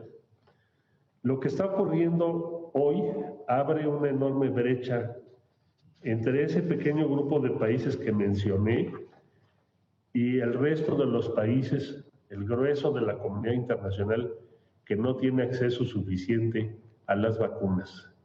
Podríamos decir, nunca habíamos visto una división tan profunda que afectase a tantos en tan poco tiempo. Y urge actuar, y de ahí lo oportuno de esta sesión, para revertir la injusticia que se está cometiendo, porque de ello depende la seguridad de toda la humanidad. Por ello alentamos a la comunidad internacional a evitar los mecanismos que puedan impedir la distribución de las vacunas, ya que entre todos fortalezcamos las cadenas de suministro que promuevan y garanticen el acceso universal a ellas. Reafirmamos nuestro respaldo a la Organización Mundial de la Salud como coordinadora de los esfuerzos multilaterales para hacer frente a la pandemia. Como parte de las acciones que México ha venido tomando en respuesta a la situación actual y con respaldo del sector privado mexicano, se alcanzó junto con el gobierno de Argentina un acuerdo con los laboratorios AstraZeneca para producir y envasar en México y en Argentina esa vacuna y ponerla al alcance de distintos países de nuestra región. Cierto es que hemos logrado México estar dentro de los pocos países que tienen acceso a vacunas con el apoyo de muchos países de la Unión Europea, de la India, de China. Muchas gracias a todos, pero tenemos que ver por todos los demás y los que tenemos posibilidades tenemos que ser solidarios con los que no las tienen. Por eso reitero en nombre de la comunidad de estados latinoamericanos y caribeños este llamado para acelerar el acceso a vacunas a COVAX, vía COVAX, y reducir el acaparamiento evidente que estamos enfrentando toda la comunidad internacional. Señor presidente, me parece que las medidas que se deben proponer es reconocer en primer lugar que el Consejo de Seguridad puede y debe desempeñar un papel activo y decisivo para que este objetivo que acabo de describir se pueda alcanzar. Es cierto y coincidimos en que debemos reafirmar el apoyo a la implementación de la resolución 2532 y en tal sentido fortalecer el respaldo al llamamiento del secretario general en favor de un alto al fuego mundial en el contexto de la pandemia por COVID-19. También es verdad que debemos poner en el centro de nuestras preocupaciones y acciones a las mujeres y a los jóvenes. Y quisiera yo, para concluir, decir, asumamos como propia de manera resuelta y comprometida la resolución 74-274 para garantizar en la realidad el acceso universal, justo, equitativo y oportuno a todos los países a las vacunas. Sin duda, este es el principal reto que enfrentamos y es también, de no resolverse, el principal riesgo para la seguridad de la humanidad y también, debo decirlo, para el prestigio de la acción multilateral en nuestro tiempo. Muchas gracias, señor.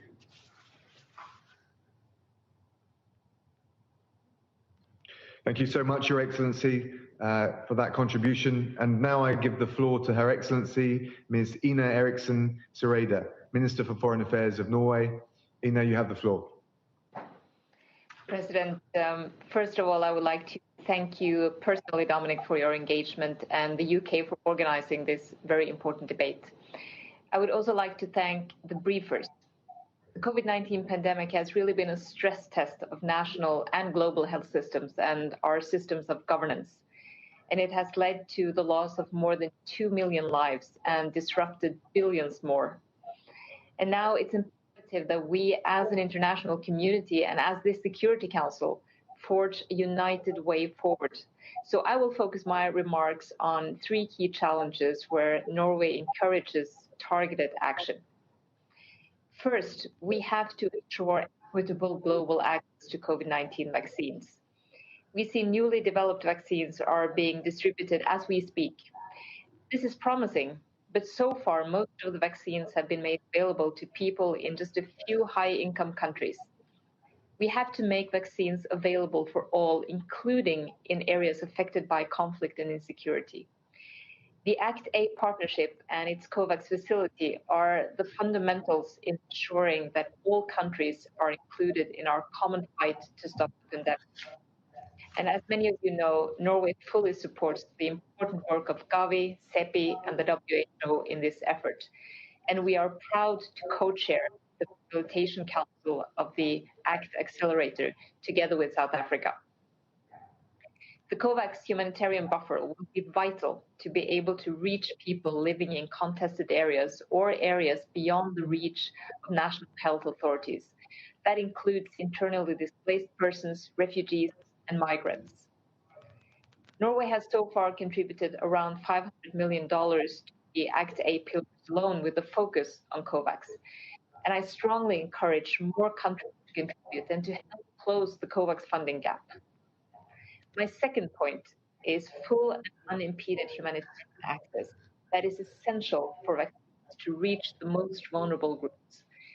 In situations of armed conflict, all parties must fully respect their obligations under international humanitarian law.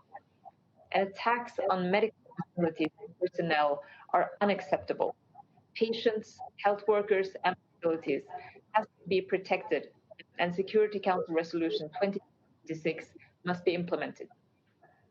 Women are being disproportionately affected, and they make up 70% of health and social care workers, and they are at the forefront of information dissemination to local communities. And this puts women at the heart of COVID-19 response, not least in the areas hardest hit by conflict and crisis. Norway relies on the WHO to lead and to coordinate the response to the crisis. Key humanitarian partners such as the WFP, UNHCR, UNICEF, WHO, and OCHA, they need flexible funding to respond to the many severe and rapidly changing consequences of the pandemic. And as for Norway, we have significantly increased our flexible humanitarian support. The Red Cross and Red Crescent societies play a crucial role in rolling out life-saving vaccination programs under these very challenging circumstances. My third point, hostilities must cease in order to allow vaccination to take place in conflict areas. We have to be ready to engage with all parties. In many conflict areas, civilians and combatants are living in territories controlled or contested by non-state armed groups. And reaching these populations may involve engaging with actors whose behavior we condemn. The successful dialogues with armed groups in Afghanistan, in Syria, and elsewhere to allow humanitarian access for polio and other health campaigns, they offer lessons for the rollout of COVID-19 vaccines. Norway will continue to support Secretary General Guterres' call for global ceasefire. And we approach the parties in Colombia and the Philippines on the basis of Guterres' call. They deserve credit for implementing humanitarian ceasefires. Political commitment, clear parameters, transparency, and monitoring mechanisms are necessary, both to achieve ceasefire and to allow successful rollout of vaccines. President, dear Dominic, UN special representatives, envoys, and missions have adjusted their efforts to this changing reality. The UN system has shown its ability to respond quickly and effectively to the pandemic on several fronts. From Idlib to Gaza, from Menaka to Tigray, it is our duty as a Security Council to keep a close eye on these shifting dynamics, to coordinate efforts, and to facilitate full and unimpeded humanitarian access, as well as peaceful resolution of conflicts. We must call for concerted action across all pillars and institutions of the UN to secure the widest and most equitable distribution of COVID-19 vaccines. This is how we can ensure that no one is left behind. Thank you, Dominic. Thank you very much. I now turn to give the floor to His Excellency Mr. Simon Coveney, Minister for Foreign Affairs and Defence of Ireland. Simon, the floor is yours. Thanks, Dominic. Mr. President, I'd like to congratulate, first of all, the United Kingdom on its presidency of the Council, and also to thank you, Dominic, for convening this important debate. I'd also like to thank Secretary-General Guterres and the briefers for their input and your contribution, Dominic, in your opening remarks, which I think have very much framed our deliberations today. The Security Council, in Resolution 2532, endorsed Secretary-General Guterres' call for a global ceasefire and durable humanitarian pause to help us tackle COVID and reach those most in need. And I strongly echo those calls today. COVID-19 has brought humanity to a crossroads in many ways. How we travel from here will have far-reaching implications for peace and security, for global equality, and for the sustainability of our shared future. In the effort to beat this virus, I'm reminded of an Irish proverb which says, "There is no strength without unity." Perhaps we should update that in the context of the pandemic to "none of us are safe until all of us are safe," which is a message that I think has been repeated by speaker after speaker today. For us all to be safe, all countries must be able to vaccinate their own people. And all populations must be included in national vaccination rollouts, including refugees and internally displaced persons. We need to be more ambitious in scaling up the availability of vaccines in conflict-affected zones and in financing the necessary delivery modalities while avoiding diverting funds from existing crises. Parties to conflicts must draw on their own principles of humanity as well as their obligations under international humanitarian law to facilitate humanitarian access, uphold ceasefires, and implement pauses in fighting to enable medical humanitarian teams to undertake their vital functions, including safely delivering COVID-19 vaccinations to those who need it most. Whether in Yemen, in Syria, in the Central African Republic, or Ethiopia, COVID-19 has exacerbated the devastation that conflict wreaks on civilian life. Globally, the risks for long-term prosperity and stability are obvious. From the 270 million facing food insecurity today to the 20 million girls who will not return to education. Hunger will also act as a push factor for forced migration, displacement, and of recruitment by extremist groups, driving on conflict in many forms and deepening humanitarian need. Ireland's fully committed to efforts by the UN system to establish a fair, a transparent, and efficient mechanism for equitable COVID-19 vaccine distribution and supply. In this regard, Ireland has increased our core support for Gavi significantly this year. Ireland attaches high priority to global health, in which we plan to invest over €50 million in 2021 alone. We're also supporting the COVAX facility bilaterally and the European Union, which to date has contributed €860 million to the facility so far. COVAX, with its humanitarian buffer, is a crucial aspect of the multilateral response against a global threat, and has the potential to embody multilateral solidarity at its best. However, more resources are needed to enable COVAX to fulfill its mandate, including the financing of delivery mechanisms for NGO partners who are best placed to reach the most vulnerable populations in conflict contexts. When it comes to vaccinations, We aren't starting from zero, and we can learn valuable lessons from pre-vaccination campaigns in fragile contexts, building on the vast experience of national governments and stakeholders, including the WHO, Gavi, the Global Fund, and many others. We must tackle misinformation and disinformation by providing clear and evidence-based information on the benefits of immunization to the public. We must also address the challenge of vaccine hesitancy, taking a sensitive approach that is rooted in community leadership and engagement. There are other challenges that will need to be addressed as we move forward. The most important of these is the need to strengthen wider public health ecosystems, especially in conflict settings where the challenges are well known. This is why Ireland has put investment into healthcare systems at the heart of its development cooperation programme for more than 2 decades, working with partner governments, particularly in Africa, to strengthen domestic healthcare capacity and build robust health systems. Healthcare workers are at the heart of the healthcare systems. Sufficient healthcare professionals, trained and enabled to prevent virus transmission, carry out case detection and provide early response care will be needed to ensure successful vaccine rollout.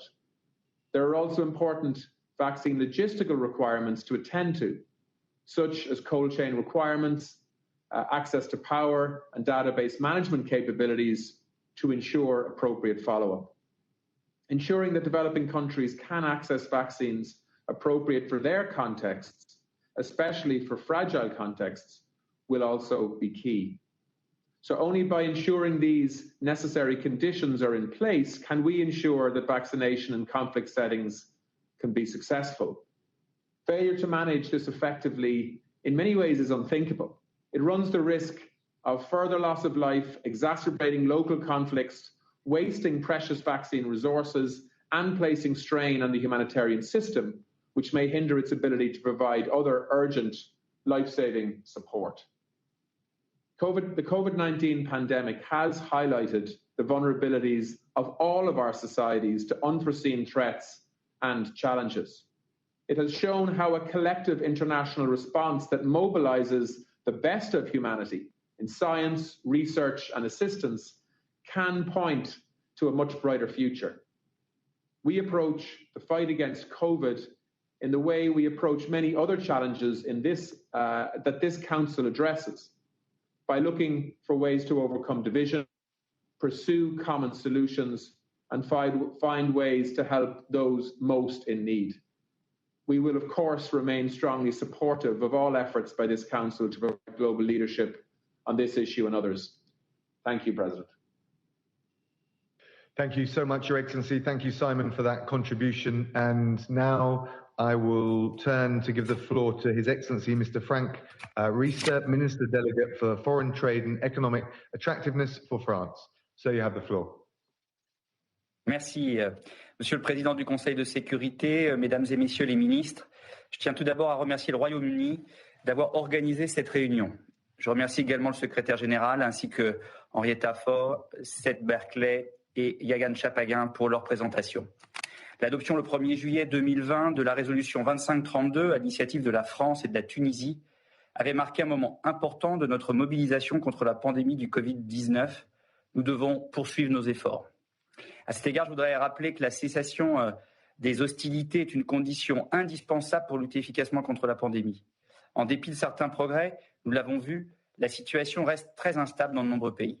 Je tiens à saluer le travail remarquable des casques bleus dans des conditions extrêmement difficiles. Nous devons plus que jamais soutenir les opérations de maintien de la paix. Nous devons également réfléchir à la manière de prendre en compte les personnels des opérations de maintien de la paix dans les stratégies de vaccination.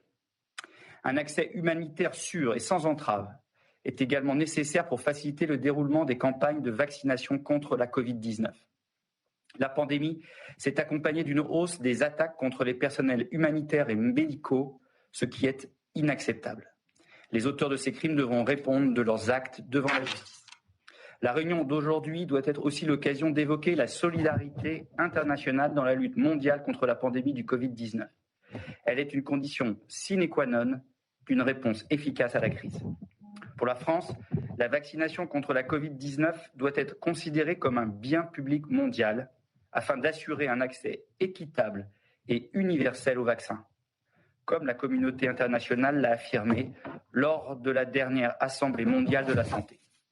Le soutien au multilatéralisme en santé est essentiel pour l'emporter face à la pandémie. Nous devons réaffirmer le rôle central de l'OMS, seule organisation universelle en santé dans la gestion de la crise. Nous devons aussi apporter notre plein soutien à l'initiative ACT-A, dont la France a été à l'origine avec l'OMS et la Commission européenne, afin de favoriser le développement, la production et l'accès équitable et universel aux outils de lutte contre la Covid-19. C'est pourquoi nous soutenons l'initiative britannique d'une résolution du Conseil de sécurité. L'accès mondial au vaccin sera un test pour un nouveau multilatéralisme réunissant à la fois les États et les entreprises. Nous devons encourager les partenariats de production entre entreprises pour relever, dès que possible, le défi des pénuries de vaccins. Nous devons aussi garantir que les vaccins soient sûrs et efficaces, validés par des autorités de régulation compétentes et reconnues, dont le processus de préqualification est garant de l'efficacité et de l'innocuité des produits. L'OMS joue ce rôle, là où de nombreux États ne disposent pas de l'expertise nécessaire. La facilité COVAX est mobilisée pour répondre aux besoins. Cette facilité, placée au sein d'ACT-A, est pilotée par Gavi, l'Alliance du vaccin, en collaboration avec l'OMS.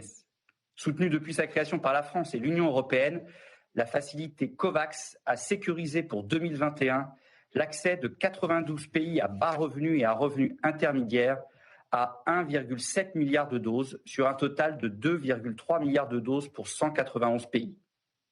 Ce mécanisme permettra de garantir une allocation équitable de vaccins sûrs qui seront administrés selon les recommandations de l'OMS. Il est essentiel que l'accès aux vaccins se fasse sur la base d'un cadre légitime défini par l'OMS et non selon la loi du plus fort. C'est pourquoi l'Union européenne soutient COVAX et y contribue à hauteur de 853 millions d'euros. Cette question de solidarité et d'accès équitable et universel est au cœur de la charte pour l'accès équitable aux produits de santé Covid-19 que la France promeut et qui a été adoptée par les membres du Conseil d'ACTA le 9 février dernier. La facilité COVAX prend aussi en compte les difficultés des zones de conflit avec la sécurisation de doses dans le cadre d'une réserve humanitaire. La France souhaite aussi renforcer la solidarité internationale dans l'accès aux vaccins contre la Covid-19 à travers la mise en place d'un mécanisme communautaire de don de doses aux côtés de ses partenaires de l'Union européenne. Enfin, nous devons accroître nos efforts pour renforcer les systèmes de santé dans les États les plus fragiles, en particulier en Afrique.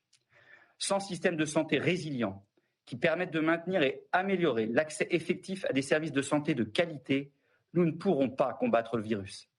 La France est mobilisée notamment au travers de l'aide bilatérale en santé qu'elle apporte aux pays africains touchés par la pandémie. Plus que jamais, nous devons soutenir le système multilatéral, en premier lieu les Nations Unies, afin que la réponse mondiale à la crise sanitaire se fasse sur la base des valeurs qui sont au cœur du système international: solidarité internationale, coopération et responsabilité. Je vous remercie.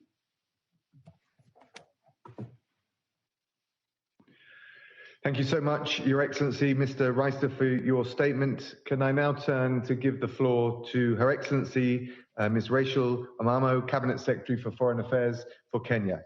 The floor is yours, Cabinet Secretary. Thank you. Thank you very much. Excellencies, may I immediately begin by congratulating Dominic on the assumption of the United Kingdom to the presidency for the month of February. I also commend you for including in your program of work this timely briefing that affords us the opportunity to consider the role of this Council and the United Nations at large in ensuring equitable, affordable, and timely access to COVID-19 vaccines, particularly in contexts affected by conflict and security. Our appreciation also goes out to the Secretary General and to our very competent briefers. Mr. President, the COVID-19 pandemic has thrust upon the world an unprecedented health, socio-economic, and security challenge that continues to unfold. Implications of the pandemic are particularly serious for the African continent, in which a number of zones of fragility and conflict exist, and where other pervasive health challenges, such as HIV/AIDS, malaria, Ebola, continue to plague our populations. The COVID-19 pandemic has strained humanitarian aid flows, exposed vulnerable groups such as women and children in conflict areas to further risks. It has eroded peace-building initiatives and threatens to reverse critical development gains made by countries in transition or those undergoing post-conflict reconstruction. Indeed, the COVID-19 pandemic is more than a health crisis. It is an existential challenge to global human and economic development and an acute threat to global peace and security. The pandemic therefore demands that this Council leads the way in articulating a human security-based approach to the vexing issues surrounding equitable access to coronavirus vaccines. A new urgency is required to mobilize global responsibility and action to protect lives. I salute the immense efforts made by the international community in the development of COVID-19 vaccines. However, this optimism is threatened by significant realities which perpetuate inequality and exclusion in our world. These include the prohibitive costs of vaccines, limited vaccine supplies and manufacturing deficiencies, increased export restrictions on vaccines and their ingredients, the emergence of viral mutations, and the erosion of global solidarity through the hoarding of vaccines, together with vaccine nationalism and opaque bilateral vaccines deals. My delegation therefore welcomes the role of COVAX, this facility that is multilateral in nature and which facilitates the rapid and fair distribution of coronavirus vaccines. It is gratifying that up to 5% of the COVAX doses are reserved as part of a humanitarian buffer to be used for missed or neglected populations such as refugees and asylum seekers. We would urge the extension of this element of the facility to populations affected by conflict and insecurity. To further facilitate equitable and timely access to vaccines, which we view as a global public good, there is an urgent need to democratize and scale up local production and manufacturing capability, especially on the African continent, through partnerships, technology transfer, and the suspension of barriers related to intellectual property. We therefore reiterate our support for the African Union's Assembly decision made at its 34th ordinary session on the 7th of February 2021, calling for the temporary waiver of certain TRIPS agreements obligations for the prevention, containment, and treatment of COVID-19. Mr. President, along with these proposals and with a view to facilitating vaccine delivery in fragile and conflict-affected regions, we believe that the Security Council should, first, renew its demand under Resolution 2532 for a general and immediate cessation of hostilities in all situations on its agenda and call upon all parties in armed conflicts to engage immediately in a durable humanitarian pause. Second, incorporate humanitarian curve-outs in its sanctions regime for this purpose. Thirdly, mandate its field operations, including peace support operation missions, to facilitate the safe delivery of vaccines, assist local communities in sensitization regarding vaccines, and also ensure the timely vaccination of peacekeepers and UN humanitarian personnel in the field. Fourth, call for increased financial support to the COVAX facility, as well as increased support to countries experiencing conflict and those hosting large populations of refugees. In closing, Mr. President, may I reiterate our call for collaborative, human-sensitive actions and solidarity. In this regard, we applaud the concerted continental regional actions taken by the African Union in response to the pandemic. These examples ought to be emulated at global level. Mr. President, Kenya is also pleased to have partnered with the United Nations in establishing a COVID-19 treatment center in Nairobi to provide critical care to UN peacekeepers and humanitarian personnel across our continent. In the spirit of further cooperation, Kenya recommends continued dialogue between this council and countries in conflict, countries hosting refugees, and humanitarian agencies to sharpen their response to COVID-19 and other emerging security challenges in a more effective and coordinated manner. We look forward to support in this. I thank you. Thank you so much, Cabinet Secretary, for your contribution. I now turn and give the floor to the representative of Niger. The floor is yours. Merci, Monsieur le Président. Excellences, Mesdames et Messieurs les ministres, chers collègues, permettez-moi tout d'abord de féliciter le Royaume-Uni pour son engagement à maintenir la question de la pandémie du Covid-19 au menu de l'agenda du Conseil de sécurité. Je saisis l'occasion pour leur exprimer toute notre gratitude d'avoir fait du débat d'aujourd'hui un forum nous permettant de discuter des moyens de garantir un accès équitable au vaccin Covid-19 dans les contextes touchés par les conflits et l'insécurité, ce dont nos intervenants, M. Antonio Guterres, Mme Henrietta Fore, M. Jürgen Champagne et Seth Berkley, nous ont édifiés dans leurs excellentes interventions. Monsieur le Président, malgré les énormes difficultés auxquelles sont confrontés les pays, petits ou grands, riches comme pauvres, pour lutter contre la pandémie, l'espoir est permis grâce à l'excellent travail des firmes pharmaceutiques qui a permis la découverte de vaccins dont la distribution et l'utilisation ont déjà commencé. Mais comme l'ont indiqué maints dirigeants de par le monde, face à une pandémie, la chaîne de notre sécurité sanitaire est aussi solide que son maillon le plus faible. Aucun pays ou région du monde ne saurait se sentir protégé ou en sécurité tant que tous les autres pays et régions ne le seront, car, faut-il le rappeler, ce virus ne connaît pas de frontières.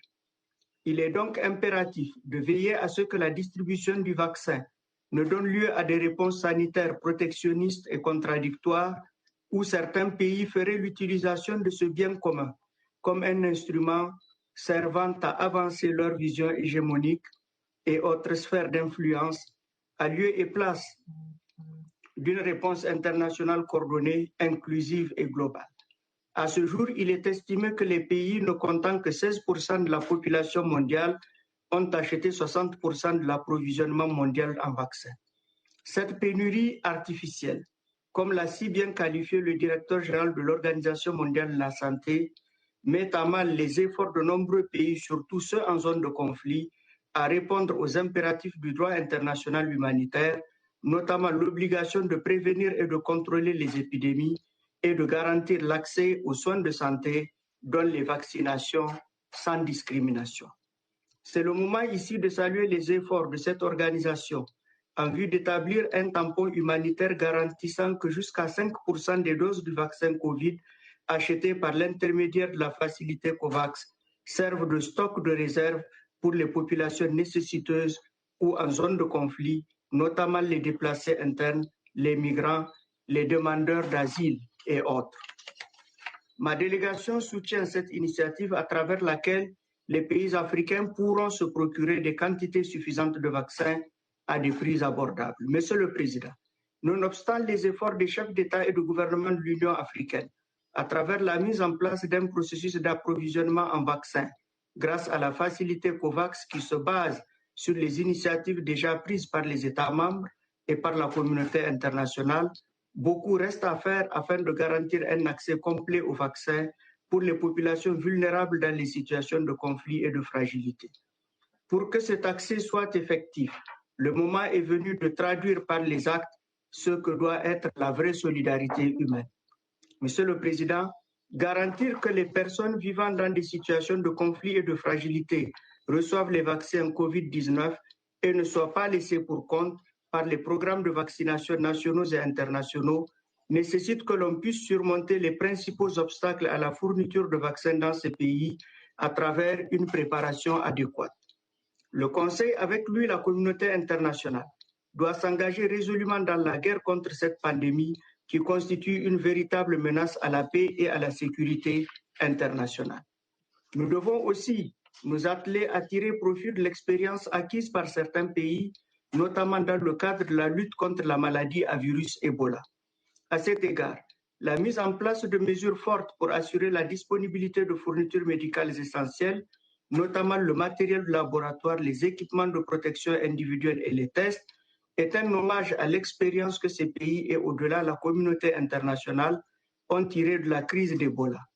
Nul doute qu'avec le précieux soutien de l'OMS, de Gavi et d'autres partenaires déjà engagés, nous pourrons œuvrer à la mise en place de stratégies de vaccination encore plus efficaces.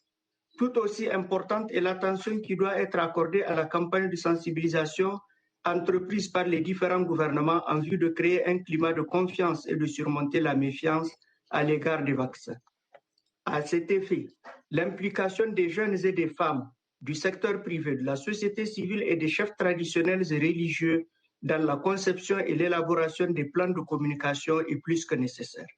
Je voudrais pour conclure affirmer qu'aujourd'hui n'est pas le temps des mots, c'est le temps de l'action pour honorer la mémoire de tous nos êtres chers, hélas emportés par millions par cette terrible pandémie, pour que, comme l'a dit Albert Camus dans son roman La peste, nous puissions apprendre qu'au milieu des fléaux, il y a dans les hommes plus de choses à admirer que de choses à mépriser.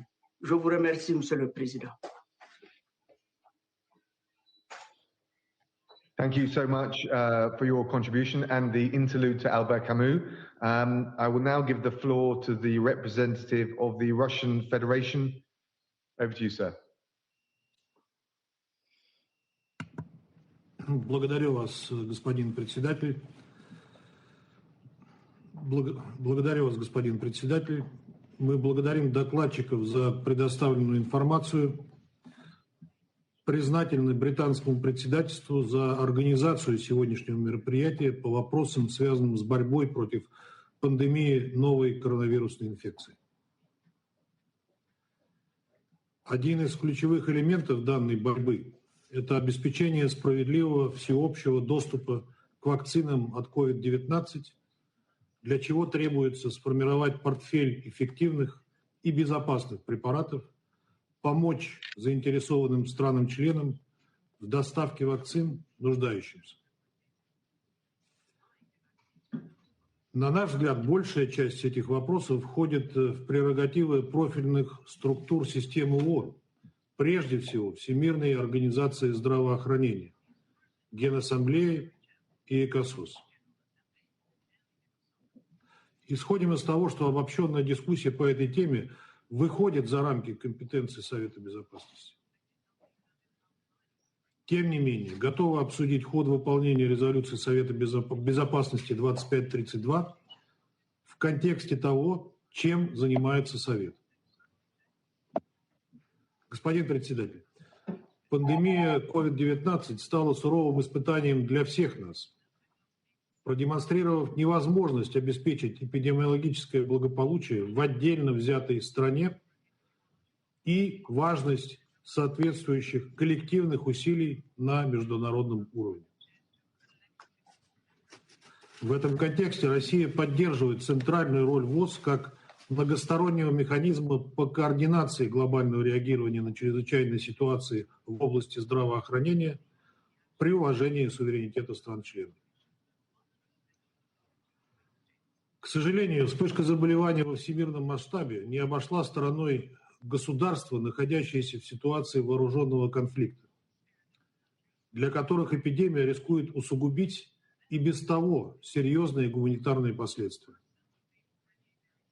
В свою очередь, боевые действия препятствуют эффективному осуществлению противоэпидемических мероприятий, представляют угрозы для медицинской инфраструктуры, отвлекают ресурсы правительств от нужд общественного здравоохранения. Поэтому Россия в числе первых поддержала призыв генерального секретаря ООН к глобальному прекращению огня и последовательно акцентирует необходимость введения гуманитарной паузы в зонах вооруженных конфликтов. При этом вновь подчеркиваю, что в соответствии с резолюцией 2532 эти меры не распространяются на операции против международно признанных террористических группировок, которые лишь пытаются извлечь выгоду из сегодняшней ситуации для получения преимуществ на земле. Также убеждены, что риски ухудшения гуманитарной ситуации в условиях вооруженных конфликтов на фоне вспышки COVID-19 должны рассматриваться в четкой привязке к конкретным страновым сюжетам, находящимся на повестке Дня Совета Безопасности. Несмотря на то, что из-за ковидных ограничений миротворческие операции ООН сталкиваются с новыми специфическими вызовами, пока Всемирной организации удалось избежать серьезного пагубного влияния на их работу. На наш взгляд, усилия Совета в плане противодействия пандемии должны фокусироваться именно на поддержке деятельности миротворческих миссий, непрерывности процессов мирного урегулирования и реализации инициативы о всеобщем прекращении огня. В этой связи отмечаем меры секретариата ООН, направленные на обеспечение безотлагательной вакцинации миротворческих контингентов в плотном контакте с соответствующей группой друзей из числа заинтересованных стран. Считаем, что сами прививки должны проводиться добровольно. Господин председатель, вынуждены вновь напомнить о том, что в резолюции СБ 2532 среди прочего также выражена поддержка призыву генерального секретаря к отмене незаконных односторонних санкций, которые подрывают возможности затронутых ими стран, особенно из числа развивающихся, противостоять пандемии и обеспечивать социально-экономическое восстановление от ее последствий. Упорные попытки сторонников указанной нелегитимной практики замолчать этот вопрос в ООН или отмахнуться от него ссылками на неработающие гуманитарные изъятия проблемы не решают. В этой связи напоминаем об инициативе президента России о введении зеленых коридоров, свободных от торговых войн и санкций для доставки товаров первой необходимости и медикаментов нуждающимся государствам. Господин председатель, Россия вносит весомый вклад в глобальную борьбу с COVID-19, в том числе в контексте обеспечения доступа населения мира к безопасным и эффективным прививкам. В нашей стране одними из первых в мире разработаны вакцины против коронавируса. Две из них – препарат на аденовирусной платформе «Спутник Ви» и пептидная вакцина «Эпивак Корона» уже зарегистрированы и введены в гражданский оборот. Третья вакцина под названием «Ковивак» на основе нейтрализованного коронавируса находится на продвинутом этапе и ожидает регистрации. Результаты клинических исследований вакцины «Спутник Ви», недавно опубликованные в авторитетном медицинском журнале «Lancet», подтверждают ее высокую эффективность и безопасность. На сегодня этот препарат гораздо менее требовательный в плане хранения и транспортировки, одобрен в 27 странах Европы, Африки, Азии, Ближнего Востока, Южной и Северной Америки, входя в тройку лидеров антиковидных вакцин по числу выданных разрешений. Продолжается рассмотрение заявок на внесение разработанных у нас вакцин в список препаратов, разрешенных ВОЗ для применения в экстренных случаях.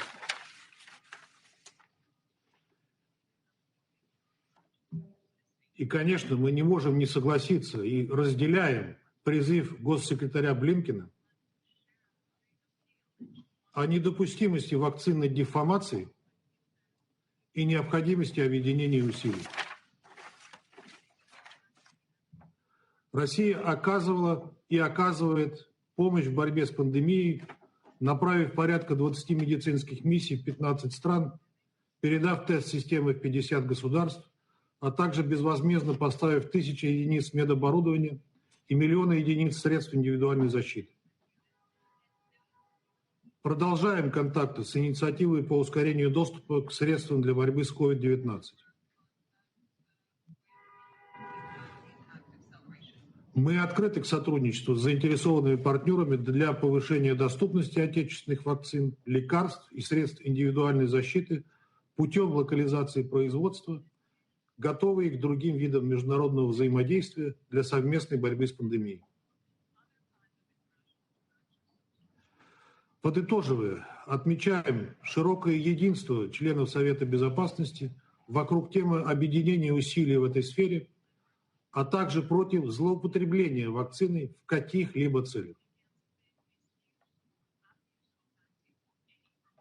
Сегодня это самая важная помощь, которую мы должны оказывать нуждающимся. Повторяем свой призыв, применимый и к другим видам международной помощи, к ее деполитизации, к недопущению каких-либо политических условий для ее оказания.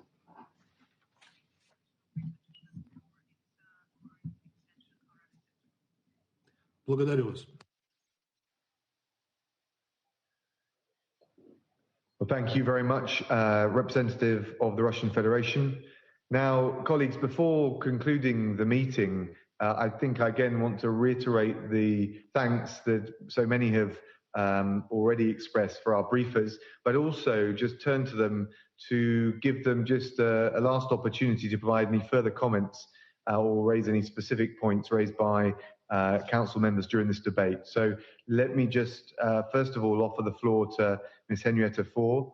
I don't know whether she would like to say anything further. Thank you very much, Mr. President. May I just thank all of the council members for their remarks and support. At UNICEF, I'd like to reaffirm our commitment and our readiness to enable a truly equitable response. And Mr. President, Secretary Raab, you called on us to be a team. Today, we are a team and we are in the fight. So thank you very much. Well, no, thank you very much.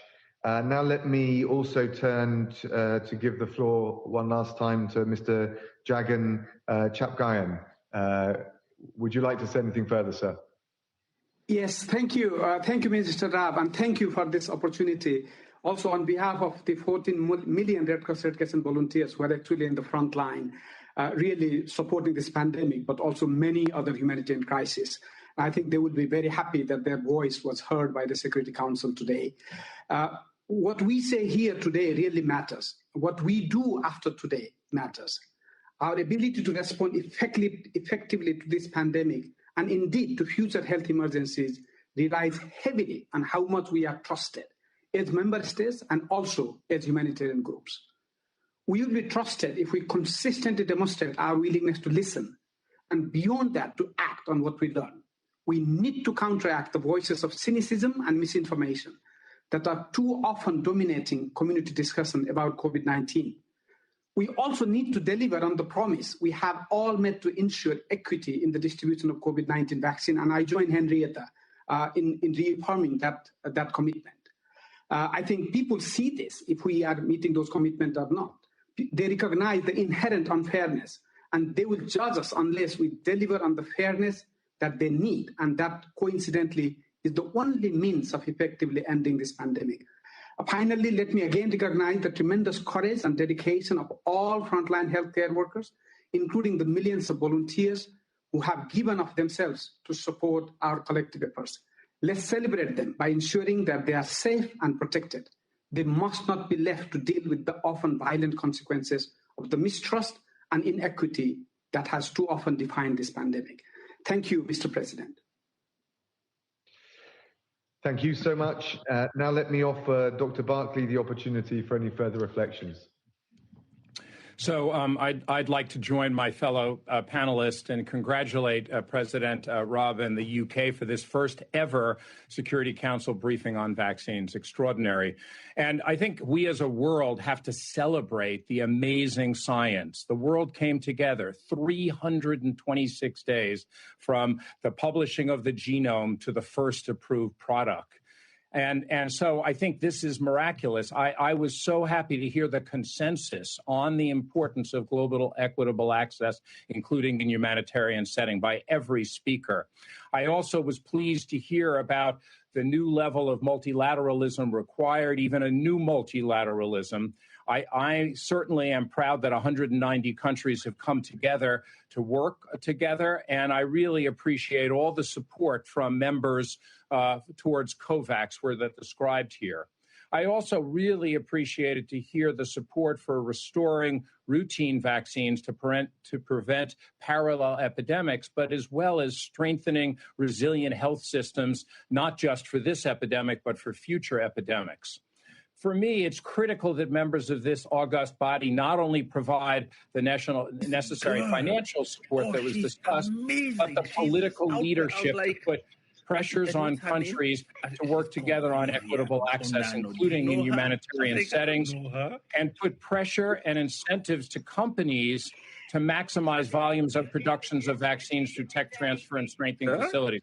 This is particularly important given the wave of new variants where we're going to have to work together as a global community to adjust the vaccines and move this forward, not just for wealthy countries. So, again, level of consensus and unity was striking. We and our partners need all of your help, and we look forward to working with you. Again, thank you for including us. Thank you, Dr. Barkley. Thank you so much. Microphone on the call. Everyone, please ensure that your microphones are muted at this time. We've done so well with people staying on mute and coming off mute at the right time. Please put yourself on mute if you're not already. She actually was on.